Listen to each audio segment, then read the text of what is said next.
अस्सलामुअलैकुम। Today we are discussing the next topic that is daptomycin. इसको complete discuss करेंगे, in depth discuss करेंगे। Start करते हैं बगैर टाइम वेस्ट किए। इंशाल्लाह इस टॉपिक के एंड पर आपका कोई भी सवाल नहीं होगा जो कि रहता हो, ठीक है। हर डाउट क्लियर होगा इंशाल्लाह, ठीक है। इस टॉपिक से तो स्टार्ट करते हैं। तो हम वही हमारा तरीकाकार रखेंगे कि हम एक सेंटेंस पढ़ेंगे फिर उसको इन डेप्थ डिस्कस करेंगे। तो हमारे पास फर्स्ट सेंटेंस क्या लिखा हुआ है? Daptomycin is a cyclic lipopeptide antibiotic that is an alternative to other agent. अब ये समझते हैं हम कि डेप्टोमाइसिन असल में है क्या। देखिए, डेप्टोमाइसिन हमारे पास क्या है? एक ड्रग है, एक दवाई है। लेकिन ये दवाई किस क्लास के अंडर आ रही है? वो क्लास का नाम है लिपोपेप्टाइड। क्या नाम है? लिपोपेप्टाइड एंटीबायोटिक। इस क्लास के अंडर ये ड्रग आ रही है डेप्टोमाइसिन, ठीक है। सिर्फ इस क्लास के अंदर सिर्फ एक ही ड्रग है जो कि डेप्टोमाइसिन। तो अगर आप लोगों के पास MCQs आ जाए, the only drug which is present in the lipopeptide antibiotic, तो ऑप्शन करेक्ट होगा डेप्टोमाइसिन, क्योंकि हमारे पास इस क्लास में सिर्फ एक ही ड्रग आती है। बाकी कुछ और ड्रग्स बनाई गई हैं जो कि रिसर्च वगैरह में रिसर्च हो रही है उन पर, ठीक है, यानी कि रिसर्च वगैरह में इस्तेमाल की जा रही है, लेकिन उनको क्लिनिकल प्रैक्टिस में और फार्मेसीज़ में अभी तक वो नहीं पहुंची है, ठीक है। तो बनाई गई हैं कुछ, हमारे पास उनके बोल सकते हैं हम कुछ मॉलिक्यूल्स बनाए गए हैं, ठीक है। इस क्लास के अंडर जो इस क्लास का ड्रग आती है उनके कुछ मॉलिक्यूल्स बनाए गए, लेकिन हमारे पास क्लिनिकल प्रैक्टिस में और फार्मेसीज़ में सिर्फ यही अवेलेबल है, ठीक है। तो आई थिंक ये क्लियर होगा। अब हमारे पास एक और चीज़ क्लियर करने के लिए कि एंटीबायोटिक क्या होता है। देखिए, एंटीबायोटिक एक लफ्ज़ लिखा हुआ है। एंटीबायोटिक का मतलब होता है वो दवाई जो कि क्या करे, वो दवाई जो कि बैक्टीरिया से होने वाला कोई इन्फेक्शन हुआ है, बैक्टीरिया से कोई बीमारी हुई है, बैक्टीरिया बॉडी में घुसा है, उसने जरासीम वगैरह फैलाए हैं बॉडी में इन्फेक्शन किया है, इनकी बीमारी कॉज की है, तो उसके लिए जो हम इस्तेमाल करेंगे दवाई उसको हम कहेंगे एंटीबायोटिक। लेकिन अगर वायरस से कोई इन्फेक्शन हुआ है, यानी कि वायरस ने बॉडी में आके हमला वमला किया है, बॉडी में कोई इन्फेक्शन हुआ है, तो हम उसको एंटीबायोटिक नहीं कहेंगे, ठीक है। तो उसके लिए कुछ और नाम होगा, ठीक है, लेकिन उसको हम एंटीबायोटिक नहीं कहेंगे। एंटीबायोटिक हम सिर्फ इस्तेमाल करते हैं बैक्टीरिया के लिए, ठीक है। अगर बैक्टीरिया, ये बॉडी है, बैक्टीरिया था और बॉडी में घुसा, बॉडी में घुस के मल्टीप्लाई किया, खुद को जरासीम वगैरह में फैलाए, ठीक है, इसको हम कहेंगे एंटीबायोटिक, ठीक है। तो बेसिकली ये कि एंटीबायोटिक का मतलब क्या है? ये बैक्टीरिया को ट्रीट करेगी, बैक्टीरिया से होने वाले जो बीमारियाँ होंगी उनको ट्रीट करेगी। अब मैं बोलती जा रही हूँ इन्फेक्शन है क्या? देखिए, इन्फेक्शन का मतलब वो होता है कि हमारे पास इन्फेक्शन का मतलब क्या होता है? कोई भी जरासीम बॉडी में जाए, बॉडी में जाके खुद को मल्टीप्लाई करे, बीमारी कॉज करे, उसको हम कहते हैं इन्फेक्शन, ठीक है। कोई भी जरासीम वो बॉडी में जाए और इन्फेक्शन कॉज करे, बीमारी कॉज करे, मल्टीप्लाई करे, ठीक है, उसको हम कहेंगे इन्फेक्शन। तुम्हारे पास एंटीबायोटिक क्या है? ये बैक्टीरिया से होने वाले इन्फेक्शन, यानी कि बैक्टीरिया बॉडी में गया, बॉडी में फैला, बॉडी में मल्टीप्लाई किया, बीमारी कॉज की, तो एंटीबायोटिक क्या होते हैं? बैक्टीरिया से होने वाले जो इन्फेक्शन है उसको ट्रीट करने के लिए हम लफ्ज़ इस्तेमाल करते हैं एंटीबायोटिक। डेप्टोमाइसिन के हमारे पास लिपोपेप्टाइड एंटीबायोटिक है, ठीक है। तो हमारे पास आई थिंक ये सब क्लियर होगा। अब चलते हैं हमने असल बात की तरफ। बेसिकली यहाँ पर लिखा हुआ क्या है? तो यहाँ पे ये लिखा हुआ है कि डेप्टोमाइसिन जो है एक एंटीबायोटिक है, जैसे कि बात की हमने, ठीक है। और कौन सी एंटीबायोटिक है? लिपोपेप्टाइड एंटीबायोटिक है, ठीक है। यानी कि साइक्लिक है। इसका जो स्ट्रक्चर देखेंगे आपको ऐसे लगेगा साइक्लिक फॉर्म है, ठीक है, साइक्लिक, उसमें साइकिल्स होंगी, ठीक है, रिंग्स होंगी।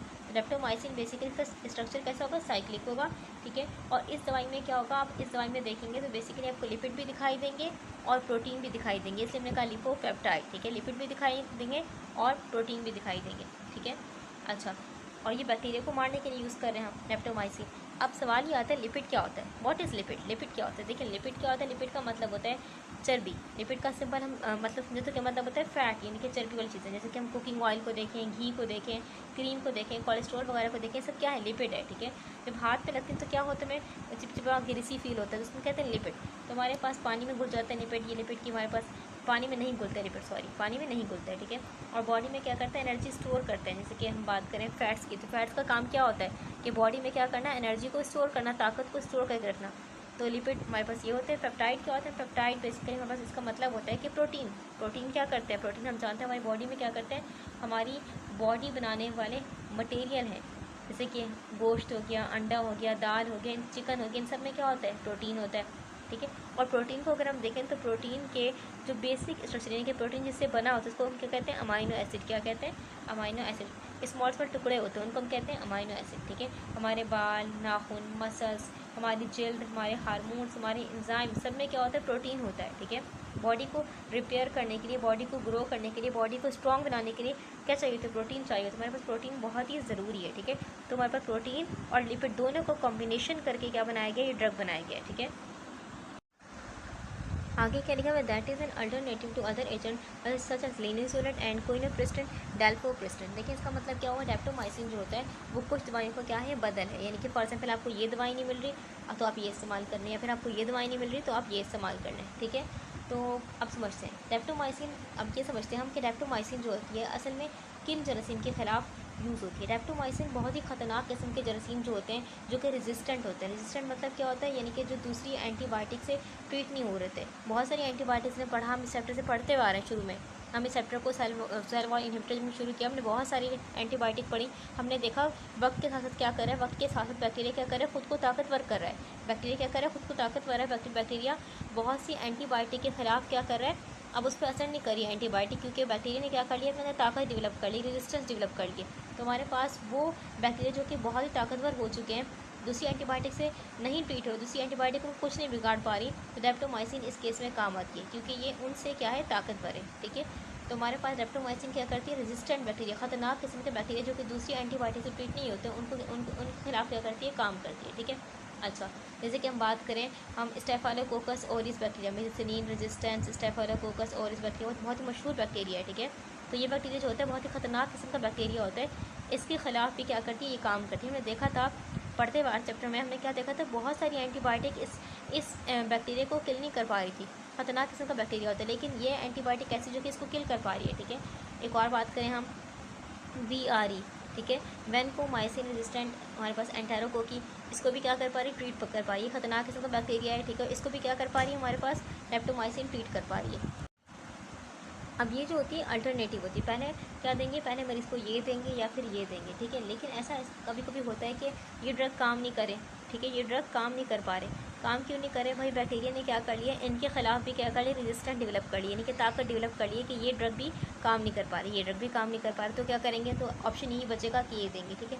ऐसा हो सकता है कि बैक्टीरिया ने क्या कर लिया, अपने अंदर रेजिस्टेंस यानी कि ताकत डेवलप कर ली कि ये एंटीबायोटिक काम नहीं करी। सेकंड ये भी हो सकता है कि हमारे पास जो मरीज़ है उसको इन दवाइयों से क्या हो रहा है, कुछ साइड इफ़ेक्ट्स हो रहे हैं, कुछ नुकसान हो रहा है, कुछ ऐसी चीज़ें जो हम नहीं चाह रहे वो हो रही हैं, ठीक है। तो क्या करेंगे, इस पर शिफ्ट कर देंगे। या फिर ऐसा भी हो सकता है हमारे पास जो जरासीम है, ठीक है, वो जैसे बात की हमने, इस ड्रग के ख़िलाफ़ क्या कर लिए, ताकत डेवलप कर लिए, ठीक है।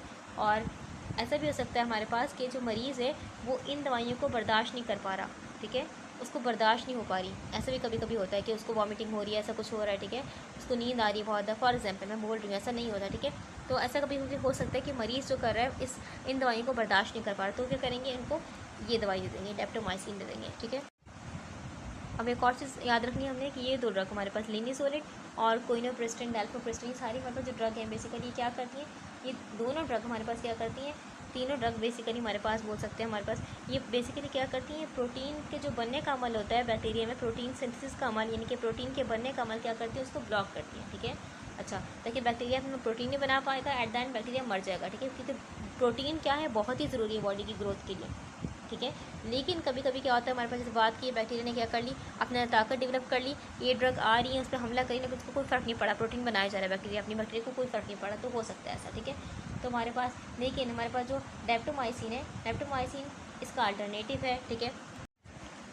अभी देख लेंगे हम आगे कि डेप्टोमाइसिन काम किस तरीके से करता है, ठीक है। लेकिन डेप्टोमाइसिन बैक्टीरिया के प्रोटीन बनने का अमल ये नहीं करता, ख़राब नहीं करता, यानी कि बैक्टीरिया के प्रोटीन बनने के अमल को डिस्टर्ब नहीं करता, बल्कि ये कोई और काम करता है, ठीक है।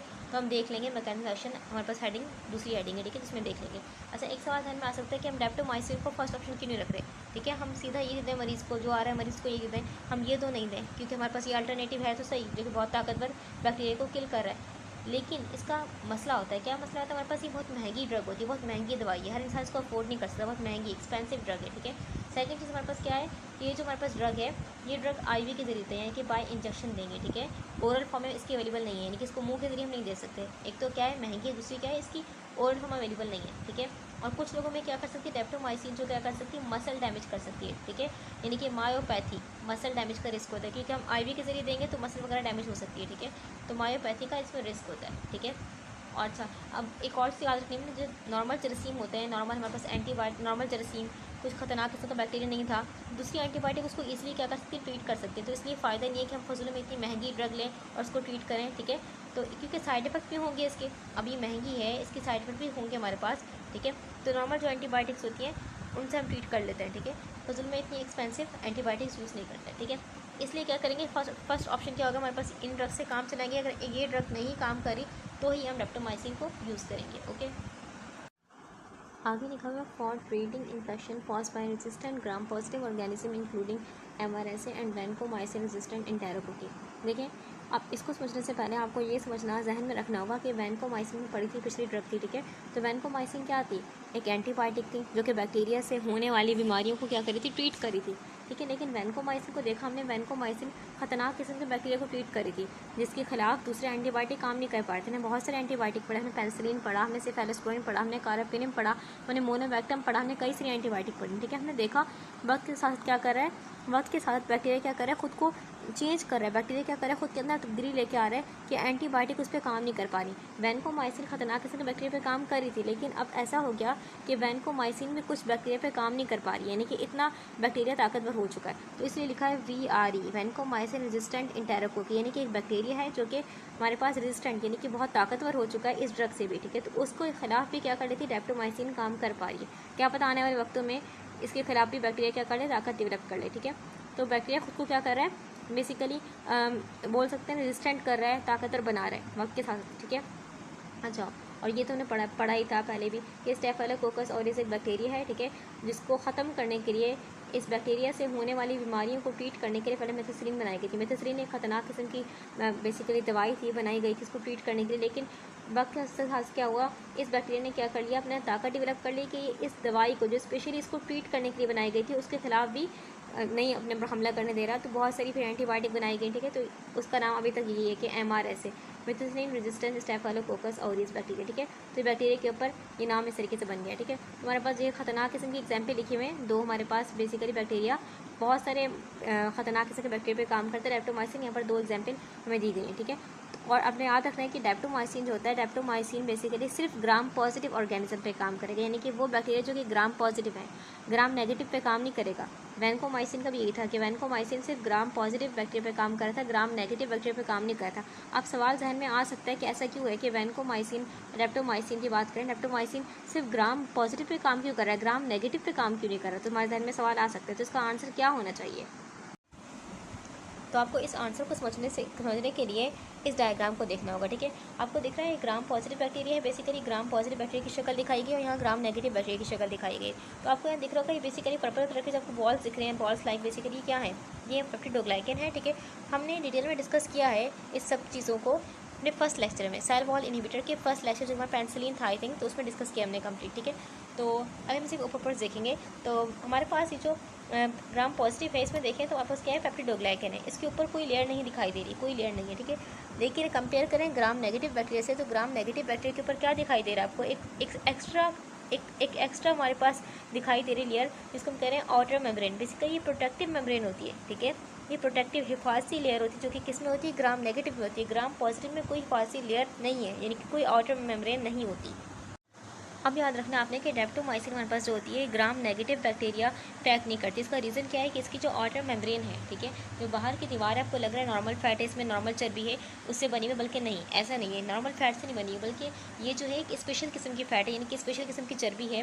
किस किस का मिक्सचर है ये, बेसिकली हम बोल सकते हैं लिपोपॉलीसेकेराइड लेयर है, लिपोपॉलीसेकेराइड लेयर, ठीक है, पर लिखा हुआ है लिपोपॉलीसेकेराइड लेयर का मतलब क्या है, यानी कि इसमें क्या है, फैट है इस लेयर में, इस लेयर में फैट है, इस लेयर में शुगर है, इस लेयर में स्ट्रॉन्ग नेगेटिव चार्जेस हैं, fat, sugar, strong negative charges, यानी कि तीन चीज़ों का कॉम्प्लेक्स मिक्सचर है, इसको हम कह रहे हैं लिपोपॉलीसेकेराइड। लिपो मतलब लिपिड, पोली मतलब क्या हुआ हमारे पास बेसिकली बहुत सारे सेकेराइड यानी कि शुगर, ठीक है। तो बेसिकली नेगेटिव चार्ज है और लिपिड है और शुगर है, ठीक है। तो एक हाईली प्रोटेक्टिव शील्ड है, ठीक है। ये आम फैट नहीं है। तो हमारे पास डेप्टोमाइसिन जो होता है इसको क्रॉस नहीं कर पाता, क्योंकि डेप्टोमाइसिन को देखें तो डेप्टोमाइसिन इसका स्ट्रक्चर मुश्किल होता है, बड़ा स्ट्रक्चर है। लेकिन ग्राम नेगेटिव बैक्टीरिया जो है इसकी मेम्ब्रेन को सिर्फ वही दवाइयाँ क्रॉस कर पाती हैं जिनका जो स्ट्रक्चर हो छोटा हो, क्योंकि इसमें जो सुराख होते हैं वो सिर्फ स्मॉल मॉलिक्यूल्स को ही, स्मॉल सिलेक्टिव मॉलिक्यूल्स को ही एंट्री करने देते हैं अपने अंदर, ठीक है। जो बड़े मॉलिक्यूल्स हों उसको ईजिली क्रॉस नहीं कर पाता है, ठीक है। डेप्टोमाइसिन कैसा है, बड़ा स्ट्रक्चर है उसका, ठीक है। तो इन सुराखों से ईजिली वो पास नहीं हो सकता, ठीक है। तीसरा रीज़न क्या है, फर्स्ट हमने देखा कि मेम्ब्रेन कैसी है, उसमें तीन चीज़ें हैं, लिपिड और शुगर और हमारे पास नेगेटिव चार्ज हाईली, ठीक है। सेकंड देखा हमने कि ये सुराख क्या है, छोटे हैं, इन सुराखों से सिर्फ छोटे मॉलिक्यूल्स ही पास हो पाएंगे। थर्ड रीज़न क्या है, थर्ड रीज़न हमारे पास ये है कि डेप्टोमाइसिन जो हमारे पास है, ठीक है, थर्ड रीज़न ये है कि वो मॉलिक्यूल जो कि बेसिकली पानी को पसंद करने वाला हो, यानी कि वाटर लविंग हो, यानी कि हाइड्रोफिलिक हो, वो ही इसको क्रॉस कर पाता है। ठीक है, अगर हम बात करें डेप्टोमाइसिन को, तो डेप्टोमाइसिन वाटर लविंग नहीं है, हाइड्रोफिलिक नहीं है, बल्कि हाइड्रोफोबिक है। ठीक है, तो इसलिए इसको क्रॉस नहीं कर पाता। डेप्टोमाइसिन जैसे इसके करीब आता है, ये रबड़ की तरह बिहेव करता है, यानी कि दोबारा क्या करेगा, उसको रिपेल, अपने से दूर कर देगा। डेप्टोमाइसिन को क्या करेगा, अपने से दूर कर देगा, रिपेल कर देगा। ठीक है, क्योंकि डेप्टोमाइसिन बेसिकली वैसे भी क्या है, वो पानी को पसंद करने वाला नहीं है, चिकनाई को पसंद करने वाला है, तो इसलिए भी अपने अंदर घुसने नहीं दे रहा। तो बहुत सारे रीज़न हो गए हमारे पास कि ग्राम नेगेटिव बैक्टीरिया पे डेप्टोमाइसिन काम नहीं कर रहा। ठीक है, अब डिस्कस करते हैं नेक्स्ट हेडिंग, जो कि है मैकेनिज्म ऑफ एक्शन, यानी कि जो दवाई है हमारे पास डेप्टोमाइसिन ही किस तरीके से काम करती है। क्या लिखा हुआ है, upon binding to the bacterial cytoplasmic membrane daptomycin induce rapid depolarization of the membrane. Daptomycin करती क्या है, बैक्टीरिया, ये बैक्टीरिया की शक्ल है, बैक्टीरिया की साइटोप्लाज्मिक मेम्ब्रेन से चिपकती है। साइटोप्लाज्म ये ब्लू कलर का दिख रहा है, साइटोप्लाज्म कहलाता है। ठीक है, साइटोप्लाज्मिक मेम्ब्रेन, इसका मतलब क्या है, साइटोप्लाज्म को कवर करने वाली, ये जो दिख रहा है आपको एरिया, पूरा जो मेम्ब्रेन दिख रही है, बेसिकली ये क्या कहलाएगी, साइटोप्लाज्मिक मेम्ब्रेन, यानी कि साइटोप्लाज्म को जो कवर की हुई है उसको हम कह रहे हैं साइटोप्लाज्मिक मेम्ब्रेन। ठीक है, तो यहाँ पर जो डेप्टोमाइसिन है असल में वो साइटोप्लाज्मिक मेम्ब्रेन से क्या होती है, चिपक जाती है। ठीक है, अब आगे देखते हैं चिपक के क्या करती है। तो डेप्टोमाइसिन ने क्या किया, ये साइटोप्लाज्म था, ये न्यूक्लियस था, न्यूक्लियस टू न्यूक्लियस नहीं होता, लेकिन न्यूक्लियस होता तो है। ठीक है, बैक्टीरिया में तो हमारे पास साइटोप्लाज्मिक जो मेम्ब्रेन थी, मेम्ब्रेन इस पर चिपक जाएगा, चिपक कर क्या करेगा, चिपक कर मेम्ब्रेन के अंदर घुस जाएगा, यानी कि साइटोप्लाज्म में ही घुस गया। ठीक है, मेम्ब्रेन के अंदर घुस गया, मेम्ब्रेन के अंदर घुस के क्या करेगा, मेम्ब्रेन थी मोटी, थोड़ी सी मोटी होती है ना, लेकिन उसमें घुस के क्या करेगा, जो इलेक्ट्रिकल चार्ज था उस इलेक्ट्रिकल चार्ज में मसला क्रिएट करेगा। क्या करेगा, जो इलेक्ट्रिकल चार्ज का फ़र्क होता है उसको डिस्टर्ब कर देगा। नॉर्मली क्या होता है, बैक्टीरिया के अंदर का जो माहौल होता है वो नेगेटिव होता है। ठीक है, नेगेटिव चार्ज होता है, नेगेटिव चार्ज क्या होता है, ज़्यादा होता है। ठीक है, एज़ कम्पेयर टू बाहर, बाहर क्या होता है, नॉर्मली बैक्टीरिया का जो बाहर का माहौल है उसमें क्या होता है, पॉजिटिव चार्ज होता है। क्या होता है, चार्ज पॉजिटिव होता है। ठीक है, ठीक है, अब इसी हम फ़र्क को कहते हैं, क्या कहते हैं, मेम्ब्रेन पोटेंशियल। क्या कहते हैं, मेम्ब्रेन पोटेंशियल। ठीक है, तो हमारे पास होता है क्या है, मेम्ब्रेन पोटेंशियल। इसी फ़र्क की वजह से क्या होता है, बैक्टीरिया के अंदर जो न्यूट्रिएंट हैं, बैक्टीरिया के अंदर जो बाकी चीज़ें हैं कि एंजाइम वगैरह, बैक्टीरिया के अंदर डीएनए आरएनए प्रोटीन बनने का अमल वो हो रहा है। ठीक है, इसी फ़र्क की वजह से ये फ़र्क बहुत ही ज़रूरी है। अब ये क्या करेगा, हमारे पास ये ड्रग इस फ़र्क को ख़त्म कर देगा। ठीक है, यानी कि डीपोलराइजेशन कर देगा। डीपोलराइजेशन का मतलब क्या है, हमारे पास ये जो अब नेगेटिव नहीं रहा, अंदर का माहौल, अंदर का माहौल क्या हो गया, पॉजिटिव हो गया, बाहर का माहौल क्या हो गया, नेगेटिव हो गया, यानी कि उलट हो गया। अब जब ये माहौल उलट हो जाएगा तो हमारे पास क्या होगा, ये जो बैक्टीरिया था अपना सही तरीके से काम नहीं कर पाएगा। ठीक है, मेम्ब्रेन का फंक्शन डिस्टर्ब हो जाएगा, पूरा फंक्शन डिस्टर्ब हो गया, न्यूट्रिएंट जो थी और जो आयन का फ्लो हो रहा था, प्रॉपर चीज़ें बन रही थी, वो नहीं बन पाएंगी, क्योंकि बैक्टीरिया ने क्या किया है, अपने अंदर इवोल्यूशन जितनी भी की तब्दीलियाँ की हैं, अपने अंदर इसी पैटर्न को, नॉर्मल पैटर्न अडॉप्ट किया है, यानी कि अपने अंदर नेगेटिव माहौल अंदर हो तो ये नॉर्मल बैक्टीरिया कहलाएगा। ठीक है, अब बाहर क्या हो, पॉजिटिव माहौल तो नॉर्मल है। ठीक है, लेकिन अगर इस फंक्शन को ही उलट कर दे तो हमारे पास बैक्टीरिया जो था, बैक्टीरिया का फंक्शन ख़राब हो जाएगा। ठीक है, और बैक्टीरिया का डीएनए आरएनए प्रोटीन बनना जो अमल है वो सब कुछ क्या हो जाएगा, रुक जाएगा। ठीक है, अब जो कुछ मैंने कहा है मुझे पता है उसमें डाउट्स होगा, समझ में नहीं आ रहा होगा, तो हम दोबारा से हम इसको देखते हैं। देखिए आगे वाली बात जो कंटिन्यू हो रही है वो उसी बात को लेके हो रही है। ठीक है, thus disturbing multiple aspects of membrane function and inhibiting intracellular synthesis of DNA RNA and protein. देखिए इसका मतलब क्या हुआ, देखिए हमने याद रखना है, हमारे पास जो हमेशा जो सेल होता है, ठीक है, हर लिविंग सेल, हम बात करें बैक्टीरिया की, हम बात करें ह्यूमन सेल की, हम बात करें प्लांट सेल की,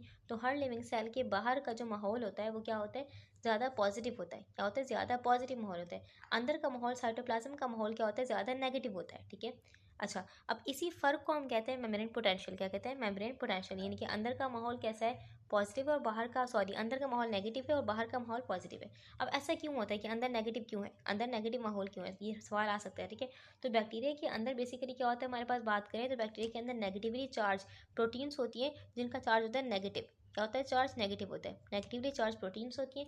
सेकंड चीज़ हम जानते हैं, साइटोप्लाज्म के अंदर बेसिकली हमारे पास क्या होता है, फॉस्फेट्स ग्रुप्स होते हैं। बेसिकली सेल के अंदर क्या होते हैं, फॉस्फेट ग्रुप्स होते हैं, तो उसकी वजह से भी क्या होता है, फॉस्फेट ग्रुप का चार्ज होता है नेगेटिव, तो उसकी वजह से भी क्या हो रहा है, अंदर का माहौल नेगेटिव चार्ज वाला हो रहा है। ठीक है, थर्ड हम बात करें तो सेल के अंदर बेसिकली क्या होता है, डीएनए आरएनए वगैरह होता है, न्यूक्लिक एसिड होते हैं, ठीक है।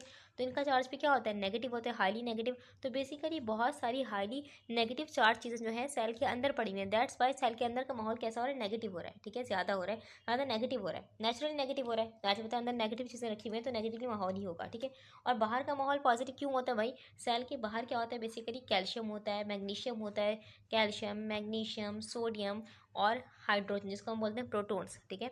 हाइड्रोजन यानी कि प्रोटॉन, कैल्शियम, मैग्नीशियम, सोडियम और प्रोटॉन्स वगैरह होते हैं, ठीक है। इनका जो अमाउंट होता है ज़्यादा होता है बाहर, और ये पॉजिटिव चार्ज रखती हैं, तो इसलिए क्या होता है, बाहर का माहौल पॉजिटिव होता है, ठीक है। अब अपनी असल बात की तरफ आते हैं कि हम ये चार्ज का फ़र्क जो होता है, ये डेप्टोमाइसिन कैसे अफेक्ट कर रहा है, इस चार्ज के फ़र्क को कैसे ख़त्म करें। देखिए डेप्टोमाइसिन करता है क्या, डेप्टोमाइसिन बेसिकली नेगेटिवली, डेप्टोमाइसिन को अगर हम देखें, डेप्टोमाइसिन ये दवाई है डेप्टोमाइसिन, ठीक है।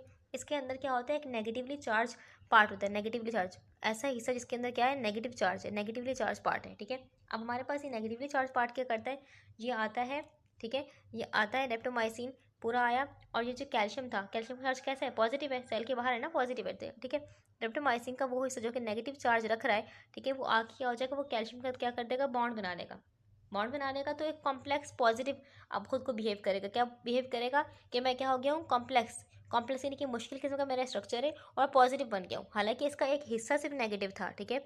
और इसने क्या किया, इसने बॉन्ड बनाया कैल्शियम का, जो कि पॉजिटिव चार्ज था, जो कि सेल के बाहर था, लेकिन इसने कंबाइन होकर कैल्शियम का क्या बना लिया, खुद को ऐसा बिहेव करने लग गया, शो करने लग गया कि मैं क्या हूँ, एक मुश्किल किस्म का पॉजिटिव पॉजिटिव मॉलिक्यूल हूँ, ठीक है। अच्छा, हमारे पास होगा क्या, अब डेप्टोमाइसिन क्या करेगा, मेम्ब्रेन में जो साइटोप्लाज्मिक मेम्ब्रेन थी, साइटोप्लाज्मिक मेम्ब्रेन, उसमें क्या हो जाएगा, चला जाएगा, इसके फ़ायदा उठाते हुए क्या चला जाएगा, ये चला जाएगा हमारे पास सेल मेम्ब्रेन में, ठीक है। सेल मेम्ब्रेन में इम्बेडेड हो जाएगा, घुस जाएगा, वहाँ पर घुस के क्या बनाएगा मेम्ब्रेन के यहाँ पर घुस के क्या बनाएगा, उसमें बनाएगा, देखिए होगा क्या कि डेप्टोमाइसिन क्या करेगा, डेप्टोमाइसिन ने बॉन्ड बनाया कैल्शियम के साथ, ठीक है।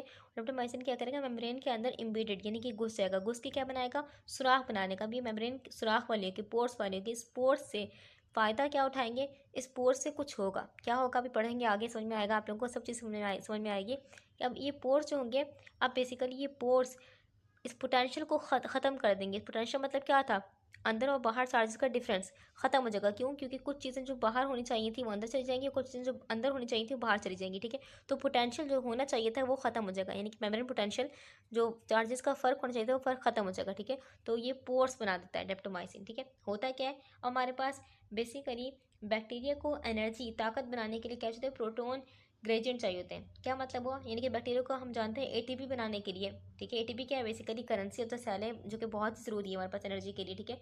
तो बैक्टीरिया को एटीपी बनाने के लिए क्या चाहिए, प्रोटोन प्रोटोन मोटिव फोर्स चाहिए होती है। प्रोटोन मोटिव फोर्स क्या है, पीएमएफ। प्रोटोन मोटिव फोर्स क्या है, पीएमएफ। अब ये होता क्या, देखें बैक्टीरिया है हमारे पास, प्रोटोन मोटिव फोर्स होता क्या है, इसका मतलब क्या होता है, देखिए बैक्टीरिया दिख रहा है, बैक्टीरिया हमारे पास है, बैक्टीरिया, ठीक है।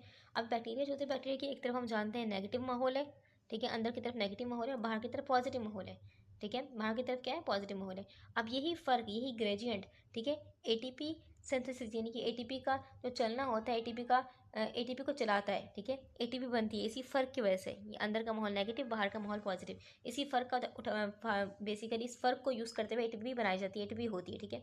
हमारे पास पोर बनने से क्या हो गया, पोर जो हमारे पास पोर बना दिए नेप्टोमाइसिन ने, अब इन पोर बनने से क्या हो गया, हमारे पास जो बाहर जो H पॉजिटिव होना चाहिए था, जो बाहर H पॉजिटिव जो प्रोटोन था बाहर, वो बाहर नहीं रहा, बल्कि कहाँ चला गया, अंदर चला गया, कहाँ चला गया, अंदर।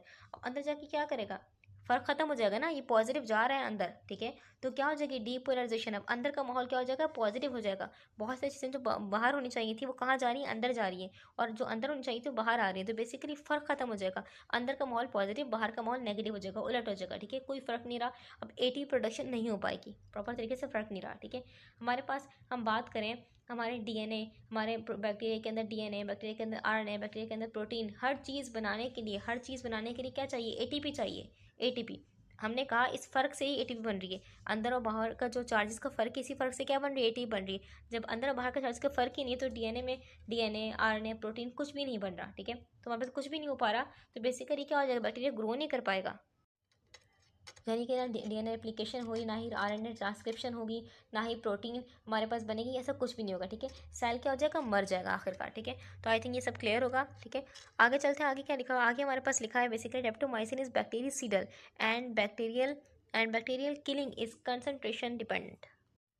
डेप्टोमाइसिन क्या है? डेप्टोमाइसिन एक बैक्टीरियासीडल ड्रग है। बैक्टीरियासीडल ड्रग का मतलब क्या होता है कि सीधा क्या करती है, बैक्टीरिया को किल करेगी, मार देगी, ठीक है। उसकी ग्रोथ को अफेक्ट नहीं करेगी। ग्रोथ को अफेक्ट करने वाले ड्रग को क्या कहते हैं? बैक्टीरियोस्टेटिक कहते हैं, यानी कि ग्रोथ को रोकते। ये बैक्टीरियासीडल है, यानी कि डायरेक्ट क्या करती है, बैक्टीरिया को किल करेगी, ठीक है। अच्छा, हमारे पास आगे लिखा हुआ है कि ये किलिंग कंसंट्रेशन डिपेंडेंट है। क्या मतलब है? देखिए, इसका मतलब ये हुआ कि हम फॉर एग्जाम्पल हमने क्या कर दी, इसकी जो डेप्टोमाइसिन की डोज इतनी देनी थी, हमने इतनी दी थी, ठीक है। अगर डोज बढ़ा देंगे हल्की सी, ठीक है, डोज ज़्यादा कर देंगे, तो उतना ही ज़्यादा क्या हो जाएगा, उतना ही ज़्यादा बैक्टीरिया मरेंगे। बैक्टीरिया बहुत सारे थे बॉडी में, ठीक है, तो उतने ज़्यादा बैक्टीरिया मर जाएंगे। डोज बढ़ाने से बैक्टीरिया की क्वांटिटी मारने की ज़्यादा हो रही है। सेकंड चीज़, हमारे पास जो बैक्टीरिया जो होंगे वो जल्दी मरेंगे, ठीक है, जल्दी मर रहे हैं और ज़्यादा मर रहे हैं डोज बढ़ाने से, ठीक है। तो वही बात है कि डोज बढ़ाएंगे तो हमारे पास किलिंग स्पीड पावर दोनों बढ़ जाएगी, ठीक है। तो आई थिंक ये भी क्लियर होगा। आगे चलते हैं। आगे लिखा हुआ है anti bacterial spectrum. Anti bacterial spectrum का मतलब क्या होता है? इसका मतलब ये होता है कि हमारे पास एक एंटीबायोटिक किस किस बैक्टीरिया पे काम कर सकती है। एक एंटीबायोटिक यानी कि ड्रग है ये, और कितने तरह के बैक्टीरिया को किल कर सकती है, उसको हम कहते हैं एंटी बैक्टीरियल स्पेक्ट्रम, ठीक है। इसमें क्या लिखा है? Daptomycin has spectrum of activity limited to gram positive organism which include MSSA, MRSA, penicillin resistant streptococcus pneumoniae, streptococcus pyogenes, corynebacterium, jeikeium, E faecalis, E faecium, including VRE, ठीक है। हमारे पास हम जानते हैं, हमने बात की थी, डेप्टोमाइसिन जो होती है हमारे पास सिर्फ ग्राम पॉजिटिव ऑर्गेनिज्म यानी कि ग्राम पॉजिटिव बैक्टीरिया पे काम करती है, ग्राम नेगेटिव बैक्टीरिया पे काम नहीं करती, ठीक है। हम बात करें, हमारे पास सीडोमोनास हो गया, हमारे पास ई कोली वगैरह हो गया, ठीक है। सीडोमोनास और ई कोली जो बैक्टीरिया हैं, ऐसे बैक्टीरिया जो कि हमारे पास क्या है, ग्राम बेसिकली नेगेटिव है। सीडोमोनास और ई कोली बैक्टीरिया ग्राम नेगेटिव है, तो इन पे हमारे पास काम नहीं करेगी। इन पे हमारे पास ये जो बेसिकली डेप्टोमाइसिन ये काम नहीं करेगी, ठीक है। तो डेप्टोमाइसिन जो हमारे पास है, ठीक है, ये हम जानते हैं सिर्फ जो बैक्टीरिया यहाँ पर लिखे हुए हैं ग्राम पॉजिटिव, सिर्फ इन्हीं पे काम नहीं करती, बल्कि बहुत ही वाइड यानी कि बहुत ही ज़्यादा किस्म के बैक्टीरिया पे क्या करती है, काम करती है, ठीक है। तो क्योंकि बनाई ही किसके लिए गई है? बनाई ही ग्राम पॉजिटिव बैक्टीरिया को ट्रीट करने के लिए, ग्राम पॉजिटिव बैक्टीरिया से होने वाले इन्फेक्शन को ट्रीट करने के लिए बनाई गई है डेप्टोमाइसिन, ठीक है। तो बहुत तरह के हमारे पास ये ग्राम पॉजिटिव बैक्टीरिया को किल कर सकती है, ठीक है। लेकिन यहाँ पर कुछ कॉमनली जो हमारे पास होते हैं उनको यहाँ मैंशन किया गया है, ठीक है। तो हम देख लेते हैं, यहाँ पर लिखा हुआ है MSSA, ठीक है, MSSA। इसका मतलब क्या होता है? देखिए, इसका मतलब क्या है, मेथिसिलिन सेंसिटिव स्टेफिलोकोकस ऑरियस, ठीक है। स्टेफिलोकोकस ऑरियस तो क्या है, एक बैक्टीरिया का नाम है। मेथिसिलिन एक दवाई का नाम है, सेंसिटिव, ठीक है। मेथिसिलिन जो दवाई थी वो खास तौर से इसी बैक्टीरिया को ट्रीट करने के लिए, किल करने के लिए बनाई गई थी। खतरनाक किस्म का बैक्टीरिया जो कि इन्फेक्शन कॉज करता है, ठीक है, और खतरनाक किस्म के इन्फेक्शन कॉज करता है। लेकिन इस बैक्टीरिया ने क्या किया, इस बैक्टीरिया ने वक्त के साथ साथ क्या कर लिया, इस बैक्टीरिया की कुछ हम बोल सकते हैं कुछ वर्जन से, वर्जन मतलब क्या था, टाइप, ठीक है। तो हमारे पास बैक्टीरिया, ये बैक्टीरिया है, ये बैक्टीरिया स्टेफिलोकोकस, ठीक है, दोनों बैक्टीरिया। लेकिन ये जो हमारे पास वर्जन है, ये पुराने हम बोल सकते हैं ये बैक्टीरिया का वर्जन ऐसा है जो कि मेथिसिलिन जो कि इसको ही ट्रीट करने के लिए दवाई बनाई गई थी, इसको अपने ऊपर काम करने दे रहा है, यानी कि ताकतवर नहीं है। इसका वर्जन ये स्टेफिलोकोकस और इस बैक्टीरिया तो है, लेकिन ये ताकतवर बैक्टीरिया नहीं है, ठीक है। तो ये इजिली मेथिसिलिन इस पर काम कर पा रही है, ठीक है। लेकिन अगर हम बात करें स्टेफिलोकोकस ऑरियस बैक्टीरिया की, ये वाला बैक्टीरिया भी स्टेफिलोकोकस ऑरियस बैक्टीरिया ही है, लेकिन ये जो है ताकतवर है, सेंसिटिव नहीं है। इसको हम बोलेंगे रेजिस्टेंट। क्या है? रेजिस्टेंट, MRSA, ठीक है, रेजिस्टेंट है, ठीक है। ये अपने ऊपर मेथिसिलिन को काम नहीं करने दे रहा, तो इसके लिए बहुत सारी एंटीबायोटिक बनाई गई थी, ठीक है। तो डेप्टोमाइसिन इसके ऊपर काम कर लेता है, ठीक है। वो बैक्टीरिया भी जो कि हमारे पास मेथिसिलिन से ट्रीट हो रहा है, स्टेफिलोकोकस, उसको भी ट्रीट कर सकता है, ठीक है। अगर मेथिसिलिन यूज़ करना नहीं चाह रहे तो आप ये यूज़ कर लें, ठीक है। तो इसके हमें पता है साइड इफेक्ट्स होते हैं इसके, ठीक है, तो ये यूज़ कर लें। तो हमारे पास, लेकिन अगर हमारे पास स्टेफिलोकोकस और इस बैक्टीरिया के ऐसी टाइप, ऐसा वर्जन है जो कि मेथिसिलिन से वैसे भी ट्रीट नहीं हो रहा, फ़ायदा नहीं है, रेजिस्टेंट है, ठीक है, रेजिस्टेंट है, तो भी आप स्ट्रेप्टोमाइसिन को यूज़ कर सकते हैं। पेनिसिलिन रेजिस्टेंट स्ट्रेप्टोकोकस निमोनियाई, यानी कि बैक्टीरिया का नाम लिखा हुआ है स्ट्रेप्टोकोकस निमोनियाई बैक्टीरिया हमारे पास, ठीक है। ये पेनिसिलिन से रेजिस्टेंट हो चुका है, यानी कि पेनिसिलिन के खिलाफ ताकत डेवलप कर चुका है, ठीक है। हमारे पास बैक्टीरिया क्या करते हैं, अलग अलग किस्म के एंटीबायोटिक के खिलाफ ताकत डेवलप कर लेते हैं। तो इसने क्या कर लिया, इस बैक्टीरिया ने पेनिसिलिन के खिलाफ ताकत डेवलप कर ली है, ठीक है। तो आप उसके लिए भी क्या यूज़ कर सकते हैं, नेप्टोमाइसिन यूज़ करते हैं, ठीक है। स्ट्रेप्टोकोकस पायोजेंस, ये भी ग्राम पॉजिटिव बैक्टीरिया, इसके खिलाफ भी क्या यूज़ कर सकते हैं, नेप्टोमाइसिन यूज़ कर सकते हैं। कॉर्नियोबैक्टीरियम जैकियम, इसके खिलाफ भी आप डेप्टोमाइसिन यूज़ करेंगे। ई फैसिलिस and E faecium including VRE मतलब क्या, वैनकोमाइसिन रेजिस्टेंट इंटेरोकोकी, वैनकोमाइसिन रेजिस्टेंट यानी कि वैनकोमाइसिन स्पेशली हमारे पास ये जो बेसिकली ड्रग थी, ये बनाई ही किसके लिए गई थी, ग्राम पॉजिटिव बैक्टीरियाज को ट्रीट करने के लिए, ग्राम पॉजिटिव बैक्टीरिया को ट्रीट करने के लिए, ठीक है, वैनकोमाइसिन।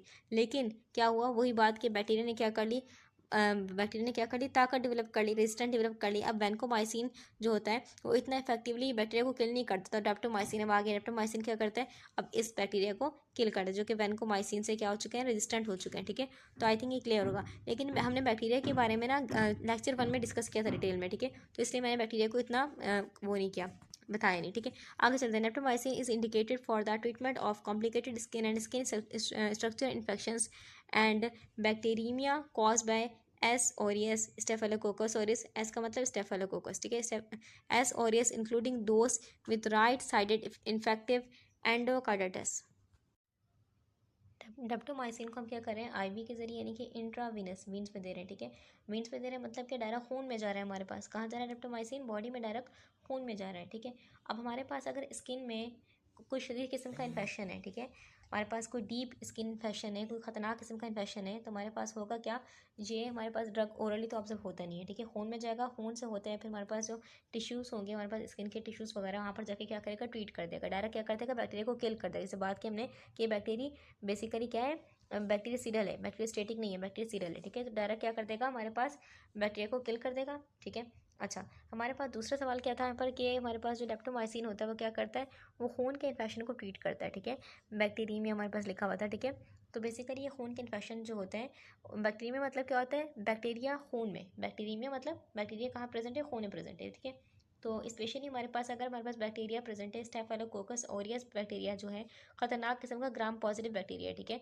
तो अगर ये खून में प्रेजेंट है तो हमारे पास इसको ट्रीट करने के लिए डेप्टोमाइसिन बेस्ट है, क्योंकि स्पेशली क्या क्या बनाया गया है, ये खतरनाक किस्म के बैक्टीरिया को ट्रीट करने के लिए बनाया गया है। ठीक है, अब बैक्टीरिया जो स्टेफिलोकोकस ऑरियस बैक्टीरिया होता है, ये खून में बहुत ही क्विकली, बहुत जल्दी स्प्रेड हो जाता है, बहुत ही जल्दी फैल जाता है। ठीक है, अब इसके कुछ स्टेफिलोकोकस और इस बैक्टीरिया जो होती है, इसके कुछ रेजिस्टेंट स्ट्रेन भी होते हैं, ये रेजिस्टेंट यानी कि ताकतवर स्ट्रेन भी होते हैं, ताकतवर टाइप भी होते हैं, जिसको हमने कहा MRSA। ठीक है, लिखा हुआ था मेडिसिनली रेजिस्टेंट स्टेफिलोकोकस ऑरियस। और इसके कुछ कम खतरनाक वर्जन भी होते हैं, कम खतरनाक टाइप भी होते हैं, जिसको हम कहते हैं MSSA। ठीक है, methicillin sensitive staphylococcus aureus bacteria.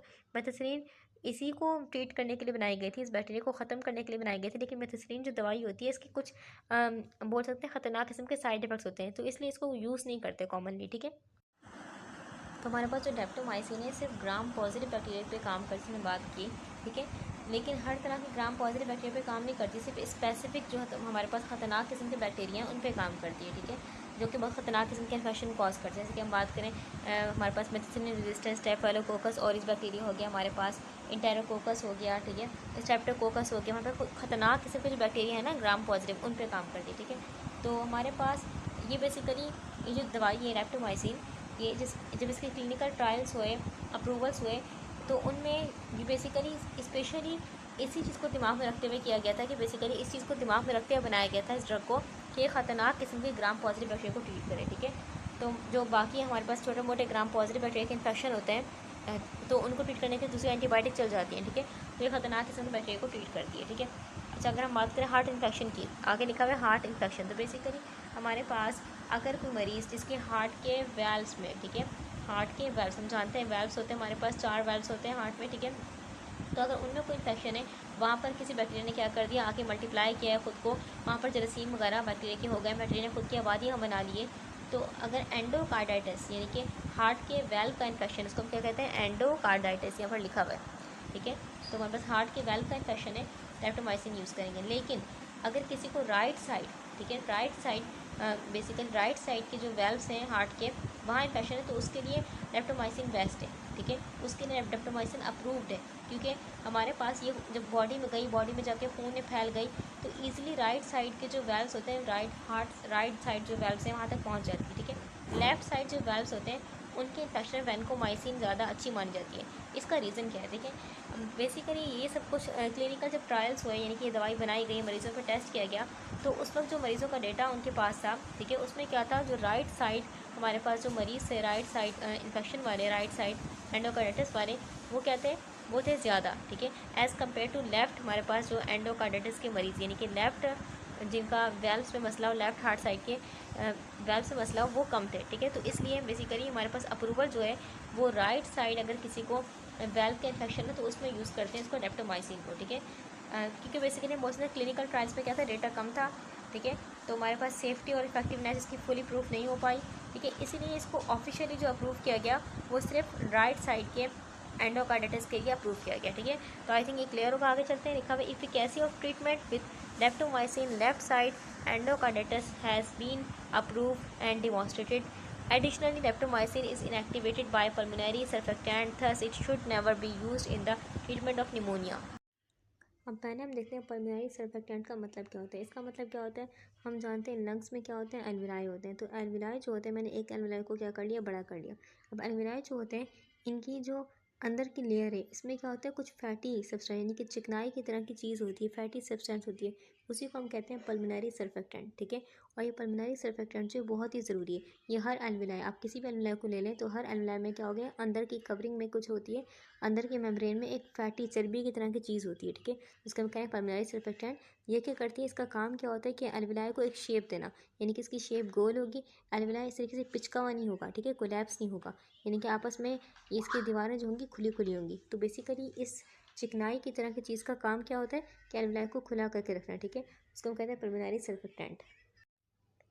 अब ये जो बात देखी हुई कि डेप्टोमाइसिन को यूज़ नहीं करेंगे निमोनिया में, ठीक है, इसका रीज़न है, इसके पीछे बहुत बड़ी वजह है। तो उस वजह को समझने से पहले हमें ये समझना होगा कि निमोनिया होता क्या है। हमारे पास ये लंग्स हैं, लंग्स में क्या होता है, एल्विलाई होते हैं। ठीक है, एल्विलाई क्या होता है, एल्विलाई कुछ नहीं है, बस क्या है, हमारे पास छोटी छोटी थैलियाँ हैं जिनमें क्या है, हवा भरी हुई है। ठीक है, बेसिकली स्मॉल एयर सैक है, स्मॉल एयर सैक यानी कि छोटी सी हवा की थैलियाँ, उनको हम कहते हैं एल्विलाई। बहुत सारे एल्विलाई होते हैं लंग्स में। ठीक है, मैंने एक एल्विलाई को क्या कर लिया, बड़ा कर लिया, एल्विलाई को लिया और बड़ा कर लिया।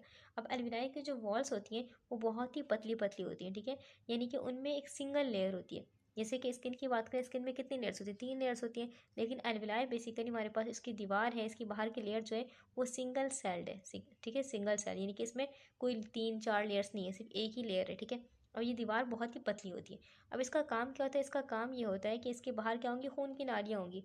इसका काम क्या होता है कि खून में जो कार्बन डाइऑक्साइड है उसको अपने अंदर लेना, और इसके अंदर जो गैस है, गैस कौन सी है, बॉडी को कौन सी गैस चाहिए, ऑक्सीजन गैस चाहिए। तो हमारे पास बहुत सारी इसके अंदर बेसिकली हमने जो इनहेल की है वो गैसेस के अंदर है ना, तो वो गैसेस क्या करना, खून में शामिल करना। यानी कि जो गैसेस खून में शामिल कर रहे हैं, मकसद क्या है इसका कि ऑक्सीजन को खून में शामिल करना। ठीक है, ऑक्सीजन को खून में शामिल करना और कार्बन डाइऑक्साइड को खून से अपने अंदर लेना, इसका काम ये होता है। अब नॉर्मली हमारे पास जो एल्विलाई की दीवारें होती हैं, ये क्या होती हैं, इम्परमेबल नहीं होती। ठीक है, मतलब कि सिर्फ गैसेस पास होती हैं इनसे। ठीक है, जो खून बाहर है, खून का जो फ्लूइड है, प्लाज्मा वगैरह, वो इसमें नहीं आ सकता, यानी कि एल्विलाई में नहीं इंटर कर सकता। सिर्फ इसमें इस दीवार का काम क्या होता है कि सिर्फ गैस को पास होने देगा। ठीक है, कोई फ्लूइड ऐसा कुछ नहीं हो रहा कि कोई फ्लूइड इसके अंदर आ रहा है, कोई फ्लूइड जा रहा है, ऐसा कुछ नहीं होता। बेसिकली इसमें होती क्या है, सिर्फ गैसेस। ठीक है, और इसकी हमने बात की, इसके अंदर की लेयर में क्या होती है, एक ग्रीसी हमारे पास लेयर होती है जिसको हम कहते हैं पल्मोनरी सर्फेक्टेंट, जो कि इस एल्विलाई को कोलैप्स होने से बचा रही है। अब हुआ क्या, हमारे पास कोई बैक्टीरिया या फिर वायरस, ठीक है, बैक्टीरिया या फिर वायरस बॉडी में इंटर हुआ और वह एल्विलाई में इंटर कर गया। एल्विलाई में इंटर करके जब वह एल्विलाई में इंटर करेगा तो बॉडी का जो इम्यून सिस्टम था, ये बॉडी हमारे पास बॉडी का इम्यून सिस्टम यानी कि क़ुव्वत मुदाफ़ियत का जो निज़ाम था वो एक्टिव हो जाएगा, रिएक्ट करेगा, क्योंकि पता चल गया उसको कि बॉडी में कोई फॉरेन सब्सटेंस आ चुका है। ठीक है, तो बैक्टीरिया या फिर वायरस जो भी था वो कहाँ चला गया, एल्विलाई में चला गया, और बॉडी का इम्यून सिस्टम क्या हो गया, इम्यून सिस्टम एक्टिवेट हो गया। ठीक है, अब इम्यून सिस्टम क्या करेगा, वाइट ब्लड सेल्स को, वाइट ब्लड सेल यानी कि WBC और केमिकल्स को क्या करेगा, केमिकल्स को भेज देगा यहाँ पर इन्फेक्शन से फाइट करने के लिए। वाइट ब्लड सेल भी आ गए, कुछ केमिकल्स भी आ गए। अब ये क्या करेंगे, इस बैक्टीरिया से लड़ेंगे, बैक्टीरिया वायरस जो भी था इससे लड़ेंगे, और लड़ते लड़ते क्या हो जाएंगे, हमारे पास ये खुद भी क्या हो जाएंगे, बेसिकली हम बोलते हैं डेड हो जाएंगे। ठीक है, तो बेसिकली एक मिक्सचर बन जाएगा यहाँ पर, dead white blood cell basically इनका, और बैक्टीरिया जो डेड हो चुका उसका भी मिक्सचर बन जाएगा। ठीक है, हमारे पास जो इम्यून रिस्पॉन्स हुआ यानी कि जो क़ुव्वत मुदाफ़ियत एक्टिव हुआ, ये पूरा जो निज़ाम हुआ, इसमें क्या हुआ, इसमें बेसिकली क्रिएट होती है इन्फ्लेमेशन। क्या क्रिएट होता है, इन्फ्लेमेशन। ठीक है, एक सूजन क्रिएट होती है, इन्फ्लेमेशन क्रिएट होती है। ठीक है, यानी कि जो एल्विलाई की वॉल्स होंगी इस लड़ाई के दौरान क्या हो जाएंगी, सूज जाएंगी, इन्फ्लेम हो जाएंगी। ठीक है, एल्विलाई की वॉल क्या हो जाएंगी, सॉइल हो जाएंगी, हम बोल सकते हैं, और डैमेज हो जाएंगी। ठीक है, सॉइल तो हो गई, ठीक है, सॉइल भी हो गई, सूजन क्रिएट हो गई, और क्या हो गई, डैमेज हो गई। ठीक है, अब डैमेज की वजह से क्या हो जाएगा, हमारे पास जो वॉल है एल्विलाई की वॉल, ये बेसिकली सिंगल सेल तो है लेकिन इसमें क्या हो चुके हैं, बिल्कुल स्मॉल स्मॉल होल्स हो चुके हैं। ठीक है, और हल्के हल्के गैप पड़ चुके हैं, गैप्स हैं, स्मॉल होल्स हैं, हम बोल सकते हैं, डैमेज हो चुकी है। ठीक है, अब होगा क्या, हमारे पास जो खून की नालियाँ बाहर हैं, ठीक है, हम जानते हैं खून की नालियाँ बाहर हैं। ठीक है, अभी जो खून की नालियाँ, इनमें जो खून है ना बेसिकली, तो खून क्या बेसिकली मिक्सचर होता है। खून किसका मिक्सचर है? सेल्स का एंड प्लाज्मा का, ठीक है। तो हमारे पास जो खून है प्लाज्मा होगा, ठीक है। वो प्लाज्मा कहाँ से? ये प्लाज्मा खून से लीक होकर कहाँ चला जाएगा? हमारे पास इन होल्स के थ्रू कहाँ आ जाएगा? एल्विलाई में, ठीक है। कहाँ आ जाएगा? एल्विलाई में। अब तुम्हारे पास तो एल्विलाई के अंदर क्या क्या बन गया? बेसिकली एक फ्लूइड आ चुका जो कि प्लाज्मा है, ठीक है। एक फ्लूइड है जो कि हम जिसको कह रहे हैं प्लाज्मा, जो कि खून से लीक होकर अंदर आया, प्लाज्मा है। और बेसिकली डेड बैक्टीरिया जो कि मर चुका है बैक्टीरिया, वो भी अंदर पड़ा हुआ है, ठीक है। और वाइट ब्लड सेल खुद मरते मरते खुद भी मर गया। वाइट ब्लड सेल सॉरी से वाइट ब्लड सेल जो था इस बैक्टीरिया से, इस वायरस से लड़ा और लड़ते लड़ते खुद मर गया, ठीक है। तो dead white blood cell, dead bacteria plus plasma, ये सब मिक्सचर पड़ गया अंदर एल्विलाई में। अब ये सारा मिक्सचर भरा हुआ है। तो बेसिकली भूख का क्या है, जो एल्विलाई है वो एयर से नहीं भरा हुआ, पस है इसमें, एक तरीके का पस हम बोल सकते हैं, पस है, फ्लूइड है, उनसे भरा हुआ है, ठीक है। एक किस्म की पस और फ्लूइड से भरा हुआ है। तो जो ऑक्सीजन का एक्सचेंज था वो क्या हो जाएगा? कम हो जाएगा, ठीक है। बहुत ही कम हो जाएगा, क्योंकि हमारे पास ये जो अब इसमें गैस छोड़ना है, इसमें बहुत सारा अजीब किस्म का फ्लूइड भरा हुआ है, येलोइश ग्रीनिश किस्म का फ्लूइड भरा हुआ है, ठीक है। तो सांस लेने में क्या होगी? मुश्किल होगी, ब्रीथिंग डिफिकल्टी होगी, सांस लेने में तकलीफ होगी, शॉर्टनेस ऑफ ब्रीथ होगी और फटीग होगी। फटीग क्यों होगी भाई? फटीग इसलिए होगी क्योंकि बॉडी के जो ऑर्गन्स हैं उनकी डिमांड पूरी नहीं हो रही, ठीक है। तो बंदे को जल्दी थकन महसूस होगी, फटीग महसूस होगी, ठीक है। क्योंकि हमारे पास ऑर्गन की डिमांड होती है ऑक्सीजन की। तो ऑक्सीजन कहाँ से मिल रही है? एल्विलाई ही बेसिकली ट्रांसफर कर रहा है हमारे पास खून की वजन में ऑक्सीजन, ठीक है। तो इसलिए जब वो बॉडी की डिमांड पूरी नहीं होती तो क्या होगी? पर्सन को फटीग होगी, ठीक है। फटीग, शॉर्टनेस ऑफ ब्रीथ वगैरह इसके सिम्टम्स हैं। तो निमोनिया हमें समझ में आ गया। अब समझते हैं ये जो बात असल लिखी हुई है, ये बात लिखी हुई क्या है। अभी जो लेप्टोमाइसिन है फैट लविंग है, हाइड्रोफोबिक है, यानी कि प्रॉपर्टी इसकी क्या है? ये फैट को पसंद करता है। एल्विलाई की बात करें तो एल्विलाई की वॉल के अंदर क्या होता है? हम जानते हैं कि क्या होता है? फैट, हमारे पास फैट की लेयर है जिसको हम कह रहे हैं पल्मोनरी सरफेक्टेंट। क्या कह रहे हैं? पल्मोनरी सरफेक्टेंट, ठीक है। तो हमारे पास शुरुआती स्टेज में, यानी कि निमोनिया का शुरुआती स्टेज है, उसमें क्या होता है? हमारे पास जो बैक्टीरिया अंदर है वो बैक्टीरिया लाइव है, ठीक है, जिंदा है, अलाइव बैक्टीरिया। तो उसमें अगर लेप्टोमाइसिन दी गई, ठीक है, ये हमारे पास लेप्टोमाइसिन थी और हमारे पास बैक्टीरिया जो है अभी जिंदा है, ठीक है। अभी बॉडी का इम्यून सिस्टम इतना एक्टिवेट नहीं हुआ, तो यानी कि अंदर पस वगैरह या हम बोल सकते हैं फ्लूइड वगैरह से कुछ नहीं है, ठीक है। तो बैक्टीरिया अंदर जिंदा है। तो होगा क्या? लेप्टोमाइसिन आएगा हमारे पास, या आया, एल्विलाई तक पहुंचा। एल्विलाई की जब वॉल को क्रॉस किया इसने, ठीक है, तो अंदर क्या है? हम जानते हैं एक फैट की लेयर है, ठीक है। तो जो फैट हमारे पास, लेप्टोमाइसिन भी क्या है? फैट को पसंद करने वाला है। तो बेसिकली फैट और फैट क्या बना लेंगे? बॉन्ड बना लेंगे, एक अट्रैक्शन हो जाएगी, ठीक है। और जो लेप्टोमाइसिन होगा काफ़ी हद तक क्या करेगा? बॉन्ड बना लेगा इस लेयर के साथ, और बहुत ही कम बचेगा जो कि फ्री फॉर्म में होगा। यानी कि इतना कम होगा कि अगर बैक्टीरिया तक पहुंच भी गया, बैक्टीरिया तक पहुंच रहा है, ऐसी बात अंदर चला गया, तो बैक्टीरिया तक पहुंचेगा, बहुत ही कम पहुंचेगा, इतना कम कि असर नहीं होने के बराबर होगा, ठीक है। तो कोई फ़ायदा नहीं है।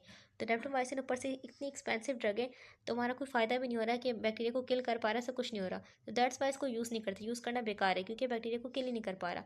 ये क्या कर रहा है? बॉन्ड बना रहा है इस पल्मोनरी सरफेक्टेंट के साथ, ठीक है। हम जानते हैं हमारे पास जो लेप्टोमाइसिन, इसने क्या करना होता है? बेसिकली ये बैक्टीरिया के पास पहुंचकर बैक्टीरिया की जो मेम्ब्रेन थी हमारे पास, उसको क्या करता है? उसमें डिस्टर्बेंस क्रिएट करता है। एक बहुत ही इंपॉर्टेंट डाउट कि जब एंटीबायोटिक बॉडी में इंजेक्ट की गई, लेप्टोमाइसिन थी, ठीक है, हम जानते हैं इसकी फॉर्म अवेलेबल है, ओरल फॉर्म अवेलेबल नहीं है, सिर्फ फॉर्म अवेलेबल जो है वो है आईवी फॉर्म, यानी कि इसको डायरेक्ट खून में इंजेक्ट करते हैं, ठीक है। अब खून में इंजेक्ट की गई ये एंटीबायोटिक क्या होगी? बॉडी में, यानी कि खून में सर्कुलेट करेगी, रैंडमली बॉडी के हर पार्ट में, हर टिश्यू में जाएगी, लेकिन सिर्फ वहाँ एक्ट करेगी, ठीक है, जहाँ पर बैक्टीरिया है, क्योंकि इसका टारगेट जो है स्पेसिफिक होता है, ठीक है। अब इसका टारगेट क्या था? इसका टारगेट था बैक्टीरिया की सेल वॉल, ठीक है। हमारे पास बैक्टीरिया की तरह की सेल वॉल नहीं है, तो बेसिकली इसका टारगेट स्पेसिफिक होता है, जहाँ बैक्टीरिया मिलेगा इसको वहीं टारगेट करेगी, ठीक है। अब बैक्टीरिया हमारे पास प्रेजेंट था लंग्स में, यानी कि एल्विलाई में था, ठीक है। तो इसने वहाँ जाके एक्ट करने की कोशिश की, लेकिन नहीं कर पाई बिकॉज ऑफ दिस कि ये क्या थी? बेसिकली पल्मोनरी सरफेक्टेंट में क्या बना लिया इसने? बॉन्ड बना लिया, ठीक है। वहाँ जाके अच्छी सी अट्रैक्शन हो गई इनकी, ठीक है। लेकिन ये बेसिकली काम वहीं करेगी हमारे पास ड्रग जहाँ पर इसका टारगेट है, ठीक है। और एक और चीज़ याद रखनी है हमने कि हमारे पास जो एंटीबायोटिक्स होती हैं उनका जो मैकेनिज्म होता है हमेशा बैक्टीरिया के यूनिक स्ट्रक्चर और फंक्शन को टारगेट करता है। अगर हम बात करें पेनिसिलिन की, तो पेनिसिलिन क्या करी थी? बैक्टीरिया की सेल को टारगेट करी थी। अगर हम बात करें लेप्टोमाइसिन की, लेप्टोमाइसिन क्या करिए? बैक्टीरिया के सेल मेम्ब्रेन को टारगेट करिए, ठीक है। तो ह्यूमन सेल में जो स्ट्रक्चर होते हैं ऐसे नहीं होते, बैक्टीरिया की तरह के नहीं होते, ठीक है। इसलिए जो हेल्दी बॉडी सेल्स हैं वो सेफ रहते हैं, उनको कोई नुकसान नहीं हो रहा है इससे, इन एंटीबायोटिक्स की यूज़ करने से उनको कोई नुकसान नहीं हो रहा। हाँ, इसके साइड इफेक्ट ज़रूर होते हैं, पढ़ेंगे भी हम आगे, साइड इफेक्ट ज़रूर होंगे, लेकिन बॉडी के जो हेल्दी सेल्स हैं उनको नुकसान नहीं पहुंचा रही है। मूव करते हैं नेक्स्ट हेडिंग जो कि है फार्माकोकाइनेटिक। इसका मतलब क्या हुआ? ये डेप्टोमाइसिन बॉडी में दी गई, यानी कि कोई भी ड्रग बॉडी में जब गई, बॉडी में किस तरीके से सफ़र करिए, ठीक है। हम जानते हैं इसके 4 बेसिकली स्टेप्स होते हैं, एब्जॉर्प्शन, डिस्ट्रीब्यूशन, मेटाबॉलिज्म, एक्सक्रीशन। यानी कि बॉडी में गई, बॉडी में किस तरीके से एब्जॉर्ब हुई, बॉडी में किस तरीके से फैली, और बॉडी में किस तरीके से इसकी मेटाबोलाइजेशन हुई, यानी कि तोड़फोड़ हुई, और आखिरकार बॉडी में स्क्रीट हो गई, ठीक है, बॉडी से स्क्रीट हो गई। तो बेसिकली 4 स्टेप्स होते हैं फार्माकोकाइनेटिक्स के। डिस्कस करते हैं क्या लिखा हुआ इसमें। Daptomycin is 90 to 90% protein bound and does not undergo hepatic metabolism. However, the dosing interval is extended from every 24 hours to every 48 hours in patients with clearance with creatinine clearance less than 30 milliliter per minute. अब start करते हैं हम pharmacokinetics. देखिए होता है कि हमारे पास खून में, ये ब्लड है हमारे पास, ठीक है, खून में एक बहुत ही इंपॉर्टेंट प्रोटीन होती है, उसका नाम होता है एल्ब्यूमिन, एल्ब्यूमिन, ठीक है। अब ये खास किस्म की प्रोटीन है। ये प्रोटीन जो होती है स्टिकी होती है, चिपकने वाली होती है, यानी कि इसके ऊपर क्या होती है, बाइंडिंग साइड्स होती हैं, ठीक है। ऐसी बेसिकली हम बोल सकते हैं जगह जो कि चीज़ों को बाइंड कर सकती हैं अपने ऊपर एल्ब्यूमिन के पास, ठीक है। अब फॉर एग्जाम्पल ड्रग जब खून में गई, ठीक है, इंजेक्शन के जरिए गई या फिर ओरल के जरिए गई, यानी कि मुंह के जरिए गई हमारे पास, तो उसका कुछ हिस्सा जो होता है एल्ब्यूमिन यानी कि इस प्रोटीन से बाइंड हो जाता है, अटैच हो जाता है, ठीक है। अब इसका रीज़न है, ऐसा क्यों होता है कि ड्रग्स आके अटैच हुए हैं इससे। इसका रीज़न ये है कि एल्ब्यूमिन जो होती है बेसिकली इसकी सरफेस पर क्या होता है, इसी सरफेस पर चार्जेस होते हैं, ठीक है, चार्जेस होते हैं, और बाइंडिंग पॉकेट्स होती हैं, यानी कि ऐसे पॉकेट जो कि क्या कर सकते हैं, चीज़ों को अपनी तरफ खींचते हैं, फैट लविंग, जो कि जो चीज़ें फैट को पसंद करने वाली हैं उनको अपनी तरफ खींचेंगे, ठीक है। हम बात करें रेप्टोमाइसिन की, तो रेप्टोमाइसिन जो होती है वो एल्ब्यूमिन प्रोटीन से तकरीबन 90 to 95% बाइंड होती है। ऐसा क्यों है, लेकिन रेप्टोमाइसिन क्या है, एक लिपिड और पेप्टाइड से मिलकर बनी हुई, यानी कि लिपोपेप्टाइड है, लिपोपेप्टाइड एंटीबायोटिक है, ठीक है। तो हमारे पास इस ड्रग का स्ट्रक्चर कैसा है, लिपिड जैसा है, यानी कि फैट को पसंद करता है और प्रोटीन टाइप का है, ठीक है। तो हमारे पास एल्ब्यूमिन को देखें तो एल्ब्यूमिन जो हमारे पास ये प्रोटीन है खून में, ये भी क्या है, ये भी फैट लविंग, क्या है, फैट लविंग, यानी कि चिकनाई को पसंद करने वाली है। चिकनाई को जो पसंद करते हैं उनको क्या करती है, अपनी तरफ खींचती है, ठीक है। हमारे पास इस ड्रग का केमिकल स्ट्रक्चर ऐसा है जो कि हाइड्रोफोबिक यानी कि फैट को पसंद करते, तो हमारे पास ईजिली क्या करेगी, ईजिली क्या कर लेगी, इसको अपनी तरफ खींच लेगी, मैग्नेट की तरह क्या करेगी, अपनी तरफ खींच लेगी, ठीक है। अब अपनी तरफ खींच के क्या कर लेगी, यहाँ पर एक यानी कि उनको अपने साथ क्या कर लेगी, अटैच कर लेगी। 90 to 95% पोर्शन जो होगा इस ड्रग का, ये अपने साथ क्या कर लेगी, अटैच कर लेगी। बहुत ही कम पोर्शन जो होगा वो खून में घूम रहा होगा, ठीक है। अब जैसे ही वो कम पोर्शन खून में और कम हो गया, यानी कि हमारी बॉडी से निकल गया, तो ये स्लोली स्लोली क्या करेगी, रिलीज़ करेगी, यानी कि ये प्रोसेस रिवर्सिबल होता है, ठीक है। जैसे खून में अमाउंट बहुत कम हो रही है तो ये स्लोली स्लोली अपना जो इसने बाइंडिंग की हुई थी रेप्टोमाइसिन के अपने साथ, वो स्लोली स्लोली रिलीज़ करते रहेगा। बेसिकली हमारे पास जो ये बाइंडिंग होती है ड्रग्स की इस प्रोटीन के साथ, वो सिर्फ उन्हीं बेसिकली ड्रग्स की होती है जो कि फैट को पसंद करते हैं, ठीक है। वो इसलिए बाइंड चाहते हैं, और बाइंडिंग से आसानी ये होती है कि वो ड्रग्स जो होते हैं वो खून में ईजिली ट्रैवल कर सकते हैं, ठीक है। इस प्रोटीन के ऊपर सफ़र करते हैं। बेसिकली हम बोलते हैं इस प्रोटीन ने क्या कर दिया, इनको एक व्हीकल फराहम कर दिया, यानी कि व्हीकल है जो कि खून में घूम रही है, और उस व्हीकल के ऊपर कौन सवार है, ड्रग सवार है। अब सेकंड चीज़ जो लिखी हुई है यहाँ पर कि अंडरगो नेवर हेपाटिक मेटाबॉलिज्म। क्या मतलब हुआ, इसका मतलब ये हुआ हमारे पास कि ये जो ड्रग है इसकी कोई हेपाटिक मेटाबॉलिज्म नहीं होती, यानी कि लीवर जो होता है, लीवर के एंजाइम इसकी तोड़फोड़ नहीं करते। इसका रीज़न क्या है, देखें स्टार्टिंग समझते हैं। हमने क्या किया, बॉडी को में इंजेक्ट किया डेप्टोमाइसिन को, ये बॉडी थी, इसमें क्या इंजेक्ट किया गया, डेप्टोमाइसिन को इंजेक्ट किया गया, ठीक है। अब डेप्टोमाइसिन हमारी बॉडी में चली गई। हम जानते हैं बॉडी में जो खून सर्कुलेट करता है, तकरीबन पूरी बॉडी में जो खून 1 मिनट में, ठीक है, अपना पूरा राउंड क्या कर लेते हैं, 1 मिनट में कंप्लीट कर देते हैं। यानी कि हमारे पास लीवर जो है, लीवर के पास बार बार क्या आ रहा है, खून आ रहा है, ठीक है। मतलब हमने कहा पूरा जो खून है बेसिकली पूरी बॉडी में 1 मिनट में सर्कुलेट कर लेते हैं, 1 मिनट में इसका एक राउंड कंप्लीट हो जाता है। तो बार बार यानी कि लीवर से खून गुजर रहा है, ठीक है। तो लीवर में जब खून गुजर रहा है लीवर से, तो खून में क्या है, ड्रग भी है, ठीक है। हम जानते हैं खून में क्या है, ड्रग भी, डेप्टोमाइसिन भी है, लेकिन डेप्टोमाइसिन को फ़र्क नहीं पड़ा, लीवर के एंजाइम इसको नहीं छेड़ रहे। इसका रीज़न क्या है, इसका रीज़न ये हमारे पास हर ड्रग का केमिकल स्ट्रक्चर जो होता है डिफरेंट होता है। अगर आप बात करें डेप्टोमाइसिन की, तो इसका स्ट्रक्चर कैसा है, कॉम्प्लेक्स है। अगर आप देखें नेट से उठाएं डेप्टोमाइसिन के स्ट्रक्चर को, देखेंगे बहुत ही मुश्किल किस्म का स्ट्रक्चर है, बहुत ही बड़ा स्ट्रक्चर है, आसान से स्ट्रक्चर नहीं है। बहुत सी रिंग दिखाई देंगी आपको, और बहुत ही मुश्किल इस किस्म का इसका स्ट्रक्चर है, ठीक है। और साइक्लिक लिपोपेप्टाइड है, साइकिल्स नजर आएंगी बहुत सारी, ठीक है, रिंग्स नजर आएंगी। अगर हम डेप्टोमाइसिन के स्ट्रक्चर को देखें, ठीक है, तो बहुत सारी रिंग्स दिखाई देंगी। साइज़ कैसे है, साइज़ बिग है और कॉम्प्लेक्स स्ट्रक्चर है, ठीक है। तो हमारे पास लीवर के जो एंजाइम है हमारे पास CYP450 एंजाइम जो हमारे पास है, CYP450, और भी कई किस्म के एंजाइम है जो कि क्या करते हैं, ड्रग की मेटाबॉलाइजेशन करते हैं, ड्रग को तोड़ते हैं, ठीक है। लेकिन ये डिपेंड करता है उस ड्रग की शेप कैसी है, उस ड्रग की केमिस्ट्री कैसी है, यानी कि उस ड्रग की स्ट्रक्चर कैसा है, डिपेंड करता है ड्रग पे, ठीक है। तो हमारे पास ये ड्रग जो है बहुत ही कॉम्प्लेक्स है, बहुत ही बिग है, अनयूजुअल है, तो इसलिए लीवर के एंजाइम इसको बेसिकली मेटाबोलाइज नहीं कर पाते, ना ही करते हैं, ठीक है। अब इसीलिए क्या होता है, हमारे पास ये जो ड्रग है ये बॉडी से अनचेंज फॉर्म में निकलते हैं। बॉडी से निकला तो जो उसकी केमिकल स्ट्रक्चर थी, जो बॉडी में लिया था वही केमिकल स्ट्रक्चर होगी, यानी कि केमिकल स्ट्रक्चर को चेंज नहीं किया गया, बॉडी में कोई हेपेटिक मेटाबॉलाइजेशन नहीं हुई। बहुत ही इंपॉर्टेंट बात कि डेप्टोमाइसिन जो है इसकी एक्सक्रीशन यानी कि बॉडी से निकलना डिपेंड करता है किडनी की सेहत पर। क्या मतलब हुआ, नॉर्मल किडनी हमारे पास है, ये किडनी है, ठीक है, नॉर्मल किडनी है, सही काम करिए तो 24 हावर्स में क्या करेगी, ये किडनी से बेसिकली हमारे पास क्या कर देगी, जब यूरिन को निकालेगी तो साथ ही क्या कर देगी, डेप्टोमाइसिन ड्रग को भी निकाल देगी, ठीक है। अब लेकिन अगर किडनी वीक है, ठीक है, तो किडनी वीक है तो किडनी की सेहत को चेक करने के लिए एक टेस्ट करवाते हैं, उस टेस्ट का नाम होता है क्रिएटिनिन क्लियरेंस टेस्ट, ठीक है। अगर किडनी वीक है तो क्रिएटिनिन क्लियरेंस जो आ रही है 30 मिलीलीटर पर मिनट से कम आ रही है। इसका मतलब क्या है, हम समझेंगे डिटेल में, ठीक है। तो यानी कि इसका मतलब क्या है, हमारे पास जो ड्रग है वो ड्रग निकलने में ज़्यादा टाइम लेगा, ठीक है, डबल टाइम लगेगा। उसको पहले लग रहा था फॉर एग्जाम्पल 24 हावर्स लग रहे थे, जिसने बात किया 24 हावर्स में तकरीबन सेफ लेवल तक ड्रग निकल जाती है डेप्टोमाइसिन, ठीक है। तो अगर किडनी वीक है तो डबल टाइम लगा रहे हैं, यानी कि 48 हावर्स लग रहे हैं। कितने हावर्स लग रहे हैं, 48 हावर्स लग रहे हैं, यानी कि 48 हावर तक हमारे पास हमारी बॉडी में ये ड्रग है, ठीक है। तो इसलिए क्या करते हैं, हमारे पास जो ड्रग है, अब ड्रग को 48 हावर्स बाद देंगे, यानी कि 48 घंटे बाद देंगे, ठीक है, क्योंकि किडनी वीक है तो स्लो ड्रग निकल रही है बॉडी से, ठीक है। अब इससे होगा क्या, हमारे पास ये जो ज़्यादा ड्रग थी वो बॉडी में ज़्यादा जमा नहीं होगी, यानी कि एक मखसूस लेवल तक जमा होगी। अगर हम 24 हावर्स तक ही देंगे, किडनी वीक है 24 हावर्स के बाद दोबारा दे रहे हैं, तो बेसिकली ज़्यादा अमाउंट बॉडी में हो जाएगी, ठीक है, जो कि टॉक्सिक बेसिकली लेवल तक पहुँच सकती है और साइड इफेक्ट ज़्यादा होंगे, ठीक है। तो इस तरीके से करने से क्या होगा, डोज को हमने क्या कर दिया, टाइम में गैप दे दिया, ठीक है। इससे क्या हो जाएगा, जो डोज होगी वो सेफ लेवल तक रहेगी, ठीक है, कम भी नहीं होगी और इफ़ेक्टिव होगी और टॉक्सिक इफेक्ट क्रिएट नहीं करेगी, ठीक है। तो इसका फ़ायदा होता है, ठीक है। अच्छा, हमारे जहन में एक सवाल आ सकता है कि हमने ऐसा ही क्यों किया कि किडनी क्लियरेंस को क्यों चेक कर रहे हैं, किडनी की सेहत चेक करने के लिए कोई और तरीके भी हो सकते हैं। देखिए इसका रीज़न क्या है, हम किडनी की सेहत चेक करने के लिए क्रिएटिनिन क्लियरेंस टेस्ट करते हैं। इसका रीज़न क्या है, क्रिएटिनिन क्या होता है, क्रिएटिनिन हमारे पास बेसिकली क्या होता है, ये मसल्स है हमारी बॉडी में मसल्स हैं बहुत सारे, हम जानते हैं, ठीक है। अब मसल्स क्या करती है, नेचुरली वेस्ट बनाती हैं, उस वेस्ट को हम कहते हैं क्रिएटिनिन, क्या कहते हैं, क्रिएटिनिन, ठीक है। बॉडी का इसमें कोई कंट्रोल नहीं है, ठीक है, बॉडी का कोई कंट्रोल नहीं होता। मसल क्या करती है, हर वक्त थोड़ा थोड़ा क्रिएटिनिन बनाती रहती है, क्रिएटिनिन बनाती रहती है, ठीक है। अब किडनी क्या करती है, इस क्रिएटिनिन को फिल्टर करती है, फिल्टर करके जो यूरिन निकलता है बॉडी में से, यूरिन में ये क्या होता है, क्रिएटिनिन होता है, ठीक है। अगर किडनी वीक होगी तो क्रिएटिनिन जो होता है वो खून में जमा होना शुरू होता है, खून में ही जमा होता है, ठीक है। इसलिए जो खून होता है, खून में क्रिएटिनिन का लेवल बढ़ जाता है, खून में क्रिएटिनिन का लेवल बढ़ जाता है, और जो यूरिन से निकल रहा है क्रिएटिनिन वो कम निकल रहा है, क्योंकि किडनी की हालत सही नहीं है, ठीक है।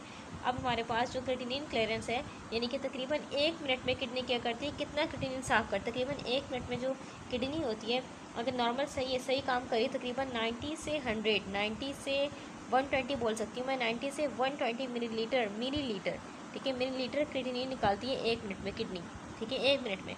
लेकिन अगर किडनी सही काम नहीं करी, प्रॉपर काम नहीं करी, तो बेसिकली तकरीबन 30 मिलीलीटर 30 मिलीलीटर से भी कम, यानी कि 30 मिलीलीटर से भी कम क्या करेगी, क्रिएटिनिन को निकालेगी। तो इसका मतलब क्या होगा, हम समझ जाएंगे कि किडनी सही तरीके से काम नहीं करी, ठीक है। हम कोई और चीज़ लेते हैं तो बेसिकली अगर फर्स्ट हम प्रोटीन को देख रहे हैं, हम यूरिन से बेसिकली हम देख रहे हैं किसी और चीज़ को, यूरिया को देख रहे हैं, ठीक है, हम यूरिया भी तो यूरिन में होता है, उसको देख रहे हैं हम, तो हम जानते हैं यूरिया किसका ब्रेकडाउन प्रोडक्ट है, प्रोटीन का। अगर आपने ज़्यादा गोश्त खा लिया तो बॉडी में क्या होगा, ज़्यादा प्रोटीन होगी, ठीक है, और ज़्यादा प्रोटीन की तोड़फोड़ होगी, यानी कि यूरिन से क्या नहीं करेगा, यूरिया का अमाउंट ज़्यादा होगा। तो बेसिकली बाकी चीज़ें डिपेंड करती हैं कि आप खाना क्या कर रहे हैं, आप क्या इंटेक कर रहे हैं, ठीक है। अगर आप यूरिया को ले लोगे तो बेसिकली अगर कोई पर्सन फॉर एग्जाम्पल अब वो पर्सन ज़्यादा गोश्त खाया उसने, तो उसके खून में क्या होगा, यूरिया ज़्यादा होगा। तो बाकी चीज़ों को हम नहीं देखते, हम क्रिएटिनिन को देखते हैं, क्योंकि क्रिएटिनिन हमारी बॉडी में क्या होता है, ये डिपेंड नहीं करता चीज़ों पर, ये बेसिकली मसल्स बना रही है, ठीक है। तो इसलिए हम क्रिएटिनिन की सेहत को चेक करते हैं, किडनी की सेहत को चेक करने के लिए क्रिएटिनिन को चेक करते हैं,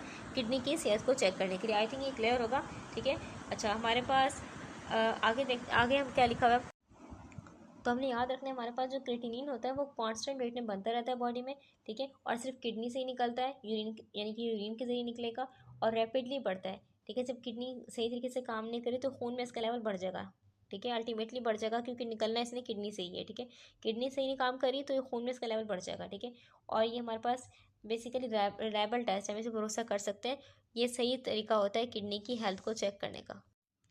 अब देखते हैं नेक्स्ट हेडिंग जो कि एडवर्स इफेक्ट, यानी कि इस ड्रग के क्या क्या नुकसान हो रहे हैं। ठीक है, the most common adverse effect reported in clinical trials including constipation, nausea, headache, migraines and insomnia. देखें, क्लिनिकल ट्रायल्स का मतलब क्या होता है? क्लिनिकल ट्रायल्स का मतलब होता है कोई दवाई बनी, ठीक है, उस दवाई को मरीजों पर टेस्ट किया जाता है। ठीक है, जिनको वो बेसिकली बीमारी है जिसके लिए दवाई बनाई गई, ठीक है, तो उस पर टेस्ट किया जाता है, बहुत सारे मरीजों पर टेस्ट किया जाता है और फिर उनके डेटा को रिकॉर्ड किया जाता है। ठीक है, उनको उनको क्या क्या सिम्टम्स हुए, क्या क्या उस दवाई के इस्तेमाल करने से क्या क्या एडवर्स इफेक्ट हुए, क्या क्या फ़ायदे हुए, इन सबको रिकॉर्ड किया जाएगा। ठीक है, उसी की बेसिस पर हम बताएंगे कि ड्रग कितनी सेफ़ है, कितनी इफेक्टिव है। ठीक है, तो ये ड्रग की इफेक्टिवनेस को चेक करते हैं क्लिनिकल ट्रायल्स में। ठीक है, कि ड्रग के क्या क्या टॉक्सिक इफेक्ट है और ड्रग कितनी इफेक्टिव है, तो बेसिकली हम उसको क्लिनिकल ट्रायल्स कहते हैं। ठीक है, तो क्या कहा गया है, जब इस ड्रग को डेप्टोमाइसिन के क्लिनिकल ट्रायल्स हुए तो पता चला क्या क्या हो रहा है मरीजों को, कॉन्स्टिपेशन, कब्ज हो रहा है, नोसिया, उल्टी वाली कैफियत हो रही है। ठीक है, हेडेक, सर दर्द हो रहा है, माइले गैस हो रहा है, मसल्स में दर्द हो रहा है। ठीक है, और नींद नहीं आ रही। अब समझते हैं हम ऐसा क्यों हो रहा है, ये सब चीज़ें क्यों हो रही हैं, डेप्टोमाइसिन के यूज़ करने से सब कुछ क्यों हो रहा है। अब डिस्कस करेंगे पहले हम कॉन्स्टिपेशन को, यानी कि कब्ज। ठीक है, डेप्टोमाइसिन के इस्तेमाल से कॉन्स्टिपेशन हो रहा है, कब्ज हो रहा है। देखिए, कॉन्स्टिपेशन को समझने से पहले आपको ये क्लियर करना होगा कि पेट का लफ्ज़ जो इस्तेमाल करते हैं हम आमतौर से पेट किसको रेफर कर रहे होते हैं? पेट बेसिकली हम बोलते हैं ना पेट में दर्द है, तो बेसिकली पेट में इंटेस्टाइन और हम बेसिकली स्टमक दोनों को मिलाकर बोल रहे होते हैं कि हमारे पेट में दर्द है, यानी कि हमारे मैदे या फिर इंटेस्टाइन में कुछ गड़बड़ है। ठीक है, तो पेट का लफ्ज़ दोनों को रेफर करता है। ठीक है, अब अगली चीज़ समझने के लिए आपको इस डायग्राम को बहुत ही गौर से देखना होगा। देखिए, हम जानते हैं हमारे पास इंटेस्टाइन है। ठीक है, ये इंटेस्टाइन का जो इंटरनल स्ट्रक्चर यानी कि जो अंदरूनी स्ट्रक्चर होता है, किस तरीके से इंटेस्टाइन होती है उसको यहाँ पर दिखाने की कोशिश की गई है। ठीक है, तो हमारे पास स्मूथ मसल्स होती हैं। ठीक है, मसल्स क्या है, यानी कि गोश्त होता है इंटेस्टाइन में, अंदरूनी हिस्सा जो होता है स्मूथ मसल्स होती हैं। ठीक है, जो कि क्या करती है, फूड को आगे पुश करती हैं। क्या करती हैं, जो खाना होगा इसमें हमारे पास बेसिकली उस खाने को क्या करेंगी, वो जो मसल्स होंगी ऊपर स्मूथ मसल, वो क्या करेंगी, उस खाने को आगे की तरफ पुश करेंगे। ठीक है, हमारे पास देखिए मस्कुलरिस यहाँ पर लिखा हुआ है। ठीक है, बेसिकली मसल्स होती है जो कि खाने को आगे की तरफ पुश करती हैं। ठीक है, अब इसी मूवमेंट को हम क्या कहते हैं, पेरिस्टालसिस। क्या कहते हैं, पेरिस्टालसिस। खाना खुद ब खुद मूव कर रहा होता है ना आगे, कौन हेल्प कर रहा होता है, हमारे पास ये जो इंटेस्टाइन की मसल्स हैं, स्मूथ मसल, वही हेल्प कर रही होती है कि खाने को आगे की तरफ पुश कर रही होती है। ठीक है, अब एक और चीज़ देखिएगा, एक और चीज़ आपको क्या दिख रहा है, येलो येलो दिख रहे हैं, बेसिकली नर्व्स, यहाँ पर लिखा हुआ है नर्व। ठीक है, तो हमारे पास नर्व्स होती हैं, ये क्या करती हैं, ये जो स्मूथ मसल थी हमारे पास इंटेस्टाइन के अंदर, स्मूथ मसल थी बेसिकली। ठीक है, सर्कुलर मसल और लॉन्गिट्यूडनल मसल, इन मसल्स को कंट्रोल कर रही होती है नर्व क्या कर रही होती है, इन मसल्स को कंट्रोल कर रही होती है। ठीक है, और इंश्योर करती है कि जो मूवमेंट हो रही है प्रॉपर टाइमिंग पे हो। ठीक है, ये हमारे पास खाना जो है आगे की तरफ मूव करें, प्रॉपर टाइमिंग पे मूव हो। ठीक है, अब दोनों मिलकर यानी कि नर्व और हमारे पास जो मसल्स हैं दोनों मिलकर काम करते हैं ताकि जो फूड है वो फूड स्मूथली सही तरीके से फ्लो करे और जो हमारा हाजमे का निज़ाम है प्रॉपर तरीके से हो। ठीक है, अब सिंपल एनालॉजी आप लोग इस तरीके से ध्यान में रखें कि मसल्स क्या है, बेसिकली पंप है जो फूड को आगे की तरफ पुश कर रहे हैं, और नर्व्स क्या करिए, नर्व्स बेसिकली रिमोट कंट्रोल है जो पंप्स को क्या करिए, बता रही है कि कितना पुश करना है और कब पुश करना है। ठीक है, तो बेसिकली नर्व्स क्या करिए, इन मसल्स को कंट्रोल कर रही है। अब इसके बाद जो अगली बात समझनी है वो बहुत ही इंपॉर्टेंट है कि डेप्टोमाइसिन क्या करती है। डेप्टोमाइसिन जब पेट में हम बोलते हैं, पेट यानी कि इंटेस्टाइन या फिर स्टमक में हमारी इरिटेशन पैदा कर रही है। ठीक है, तो किस तरीके से होता है, देखिए बेसिकली इंटेस्टाइन है हमारे पास। ठीक है, इंटेस्टाइन की इनर लाइनिंग आपको दिख रहा है एपिथेलियम।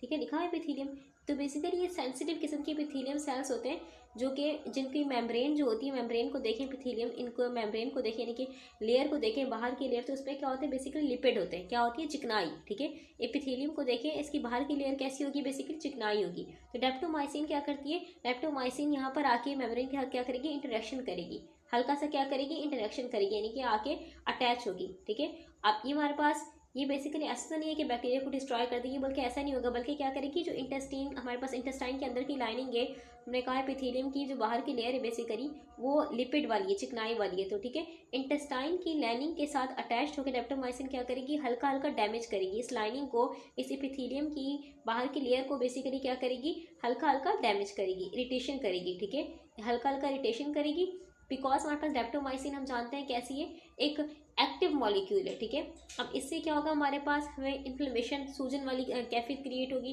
इरिटेशन फील होगी, क्योंकि डेप्टोमाइसिन क्या करिए, बिल्कुल हल्का हल्का डैमेज करिए इस लेयर को। ठीक है, तो हमारे पास मसल्स क्या हो जाएंगी, तो भाई मसल्स ही हम जानते हैं मसल्स क्या कर रही थी, इसी खाने को आगे की तरफ पुश कर रही थी। बात की ना हमने, इसको हम कहते हैं पेरिस्टालसिस। तो मसल क्या कर रही थी, खाने को आगे की तरफ पुश कर रही थी, ठीक है, फूड धीरे धीरे मूव कर रहा था, ठीक है, ऐसे ही हो रहा था। लेकिन अब हमारे पास ये लाइनिंग डैमेज हो गई बिकॉज डेप्टोमाइसिन ने हल्का सा इसका इंट्रोडक्शन किया, अपना ताल्लुक बनाया, तो हमारे पास ये हल्की हल्की डैमेज हो गई लाइनिंग। अब फूड जो है वो बहुत स्लो स्लो मूव कर रहा है, क्या कर रहा है, हमारे पास जो फूड है आगे की तरफ मूव करना था फूड को, अब वो स्लो स्लो मूव कर रहा है।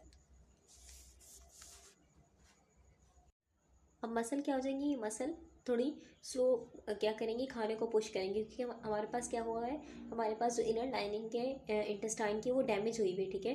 तो इसमें से क्या हो जाएगा, मसल हल्का हल्का मूव करेंगी खाने को, तो क्या हो जाएगी इससे, इससे क्या हो जाएगी बेसिकली हमारे पास हम बोल सकते हैं कॉन्स्टिपेशन हो जाएगी, क्योंकि फूड धीरे धीरे मूव कर रहे हैं तो कब्ज हो जाएगी, ठीक है, कॉन्स्टिपेशन हो जाएगी, ठीक है। अच्छा, सेकंड चीज़ हमारे पास नर्व सिग्नल जो है, नर्व सिग्नल थोड़ा डिस्टर्ब हो जाएगा, क्यों, क्योंकि हमारे पास कोऑर्डिनेशन नहीं रही, ठीक है। हमारे पास नर्व और बेसिकली मसल दोनों मिलकर काम करते हैं, तो नर्व सिग्नल थोड़ा डिस्टर्ब हो जाएगा, क्योंकि जो फूड का कोऑर्डिनेशन थोड़ा गलत हो गया कि फूड हल्का हल्का मूव कर रहा है, मसल्स हमारे पास डैमेज है हल्की हल्की, तो इसलिए क्या हो जाएगी, पर्सन को फील होगी उल्टी वाली कैफियत, नौजिया, यानी कि उल्टी वाली कैफियत फील होगी। कभी कभी ऐसा भी हो सकता है कि पर्सन को उल्टी आ ही जाए, ठीक है। अब कभी कभी फील होती है उल्टी और कभी कभी आ जाती है बिकॉज ऑफ दिस रीजन के नर्व्स और मसल का कोऑर्डिनेशन नहीं रहा, ठीक है। अब नेक्स्ट लिखा हुआ है कि हेडेक होता है, यानी कि डेप्टोमाइसिन के इस्तेमाल करने से क्या होगा, हेडेक यानी कि सिर में दर्द होगा। होता है कि डेप्टोमाइसिन खून में गई, खून में जाके क्या हो जाएगी, डायरेक्टली दिमाग या नर्व्स पे डैमेज नहीं करती, डायरेक्टली नहीं करती, बल्कि ये क्या करती है, सिर्फ माइल्ड टेम्परेरी चेंजेस लेके आती है। जैसे कि खून की वेसल को क्या कर देगी, थोड़ी टेंशन क्रिएट कर देगी, उन खून की वजह में थोड़ा तनाव, टेंशन, खिंचाव पैदा हो जाएगा, ठीक है, और नर्व सिग्नल जो होंगे थोड़े डिस्टर्ब हो जाएंगे, ठीक है।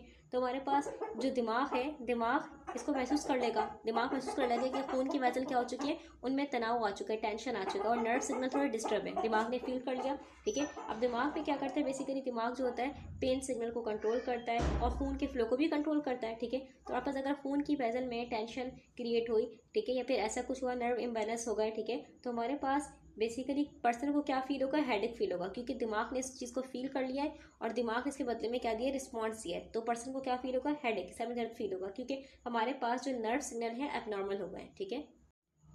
बहुत ही इंपॉर्टेंट डाउट कि हमेशा सर दर्द ऐसे नहीं होता कि सर दर्द हो रहा है मतलब तो आपके खून की वेसल में टेंशन क्रिएट थी, ठीक है, और नर्व हमारे पास इम्बैलेंस, ऐसा नहीं होता, ठीक है। हेडेक की बहुत सारी वजह हो सकती हैं, जैसे कि किसी को डिहाइड्रेशन थी, पानी की कमी थी, स्ट्रेस था, कोई टेंशन वाली कैफियत थी, या आंखों में मसला था, विजन प्रॉब्लम थी, या फिर कोई इन्फेक्शन था, फिर कोई हार्मोनल चेंजेस है, तो बहुत सारी वजह हो सकती है हेडेक की, जरूरी नहीं है सिर्फ यही वजह हो, ठीक है। तो डेप्टोमाइसिन की केस में क्या होता है, माइल्ड हल्का सा होता है, बिल्कुल टेम्पररी हेडेक इसलिए होता है क्योंकि जो खून की वेसल है, ठीक है, उनमें थोड़ा तनाव पैदा हो गया है और नर्व सिग्नलिंग डिस्टर्ब हो गई है, दैट्स वाई हमारे पास ये होता है, ठीक है। लेकिन ये सीरियस नहीं है, ना ही परमानेंट होता है, ठीक है, टेम्पररी होता है, तो याद रखनी है हमने बात। अब नेक्स्ट देखें, हमारे पास नेक्स्ट साइड इफेक्ट क्या लिखा है, माइलीगेस। माइलीगेस क्या होता है हमारे पास, कि मसल में दर्द होगा, मसल में पेन होगा, ठीक है। डेप्टोमाइसिन के इस्तेमाल से क्या है, डेप्टोमाइसिन के इस्तेमाल से मसल सेल था, मेरे पास ये मसल सेल है, ठीक है। तो मसल सेल के अंदर एक एंजाइम होता है, ठीक है। अगर हम बात करें स्पेसिफिकली, बात करें क्रिटिनिन फॉस्फोकाइनेज, क्रिटिनिन फॉस्फोकाइनेज, ठीक है, सी पी के बोलते हैं इसको, ठीक है, क्रिटिनिन फॉस्फोकाइनेज। अब ये एक किस्म का एंजाइम है जो कि किस में होता है, मसल सेल में होता है, ठीक है।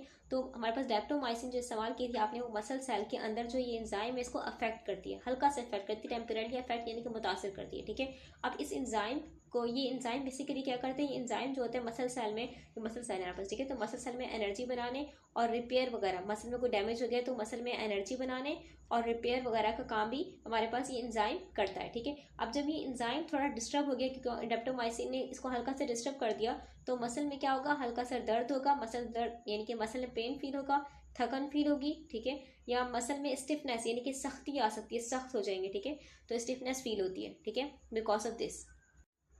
अब आगे वाली बात बहुत इंपॉर्टेंट है कि इंसोम्निया यानी कि नींद नहीं आएगी, ठीक है। क्यों नहीं आएगी, क्योंकि बॉडी में क्या है, पूरी बॉडी में देखिए ओवरऑल क्या है, स्ट्रेस वाली कैफियत है कि एक तो आपको उल्टी वाली कैफियत हो रही है, सर दर्द हो रहा है, मसल में पेन हो रहा है, तो पूरी बॉडी एक डिस्कम्फर्ट का शिकार है, जिसकी वजह से क्या हो जाएगी, नींद ऑलरेडी डिस्टर्ब हो जाएगी, ठीक है। अब कभी भी ये साइड इफेक्ट जैसे कि मसल पेन, जैसे बात की मैंने, नॉजिया, हेडेक, ठीक है, ये नींद की डिस्टर्बेंस लाते हैं, ठीक है।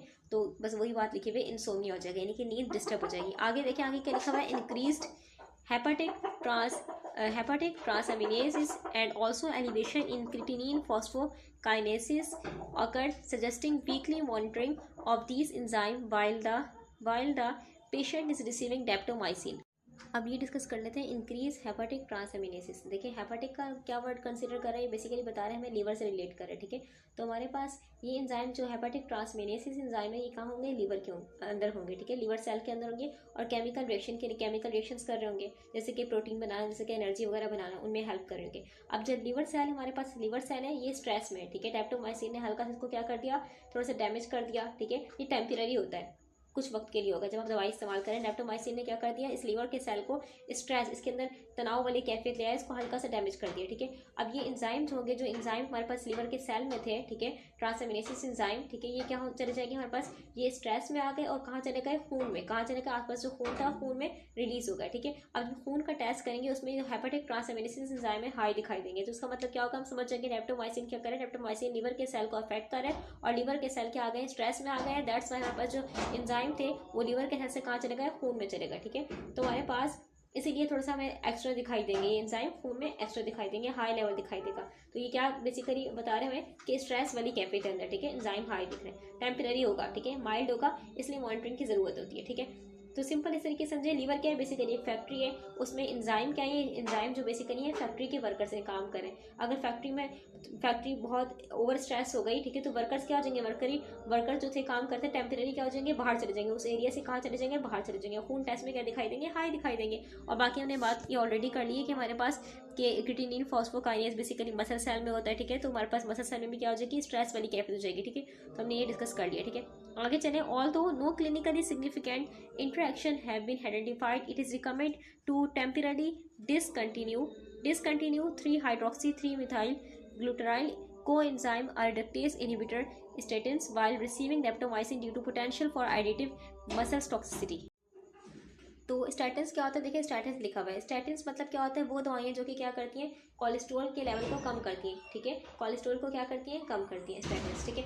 अगर हम बात करें ये बॉडी में क्या करती है, बॉडी में जाएंगी HMG कोएंजाइम रिडक्टेज, उसको क्या करेंगी, ब्लॉक कर देंगी। जब ये एंजाइम ब्लॉक हो गया तो कोलेस्ट्रॉल नहीं बन पाएगा, जब कोलेस्ट्रॉल नहीं बन पाएगा तो क्या हो जाएगा, हमारे पास कोलेस्ट्रॉल की क्वांटिटी कम हो जाएगी, ठीक है। तो स्टैटिन्स किन लोगों को देते हैं, वो लोग जो कि हाई कोलेस्ट्रॉल वाले होते हैं, ठीक है, जिनकी बॉडी में क्या होता है, कोलेस्ट्रॉल का लेवल हाई होता है, या फिर जिनको क्या होता है, हार्ट अटैक होता है, रिसेंटली हार्ट अटैक हुआ होता है, ठीक है, उनकी बॉडी में प्लाक जमा होगी, ठीक है, तो उनको भी स्टैटिन्स देंगे। थर्ड हमारे पास आता है डायबिटीज़ वाले लोग, ठीक है, डायबिटीज़ को भी स्टैटिन्स देते हैं। तो बेसिकली स्टैटिन्स क्या है, स्टैटिन्स बेसिकली मेडिसिन जो कि कोलेस्ट्रॉल के लेवल को क्या करिए, कम करिए, ठीक है। तो हमारे पास कुछ एग्जाम्पल है स्टैटिन्स की। अगर हम बात करें रोसोवेस्ट्रिटान हमारे पास एग्जाम्पल है, स्टैटिन्स के अंडर आती है। हमारे पास सेमवेस्ट्रिटान, ये भी हमारे पास एग्जाम्पल है जो कि स्टैटिन्स के अंडर आती है, ठीक है। अब स्टैटिन्स के साइड इफेक्ट्स क्या है, साइड इफेक्ट इसका एक है माइलेगिया हमारे पास, यानी कि मसल से पेन होगा, मसल में पेन होगा, मसल वीक फील करेंगी, मसल्स क्या हो जाएंगे, पट्टे वीक फील करेंगे, और सीपी के लेवल जो हमारे पास सीपी के लेवल क्या हो जाएगा, इंक्रीज हो जाएगा। तो यही 3 साइड इफेक्ट हमने देखा था डेप्टोमाइसिन के भी थे, ठीक है। तो अगर आप ये इस्तेमाल करें तो बेसिकली साइड इफेक्ट्स के सेम है, ठीक है, तो दोनों मिल जाएंगे, ड्रग्स क्या हो जाएंगे, साइड इफेक्ट ज़्यादा हो जाएंगे, तो इसीलिए स्टैटिन्स को रोक देते हैं जब आप डेप्टोमाइसिन इस्तेमाल कर रहे हो, ठीक है। तो बस यही बात लिखी हुई थी, तो आई थिंक बात बहुत ही इंपॉर्टेंट थी, लेकिन दोनों का काम करने का तरीका अलग है। स्टैटिन को देखें तो बेसिकली क्या करे, ये एक एंजाइम को ब्लॉक करे, ठीक है, जो एंजाइम ये बेसिकली एंजाइम को ब्लॉक करे। अगर हम देखें डेप्टोमाइसिन, तो डेप्टोमाइसिन क्या करे, मेम्ब्रेन को डैमेज कर रहा है, ठीक है। तो हमारे पास दोनों के काम करने का तरीका अलग है, लेकिन साइड इफेक्ट में सिमिलैरिटी आ रही है, ठीक है। इट्स ऑल अबाउट डेप्टोमाइसिन, ठीक है। तो हमारे पास ये सब कुछ डेप्टोमाइसिन के बारे में था, लेकिन अगर फिर भी किसी को कोई डाउट हो तो आप इजीली मुझे ईमेल कर सकते हैं। इंशाल्लाह I will clear you in the next lecture.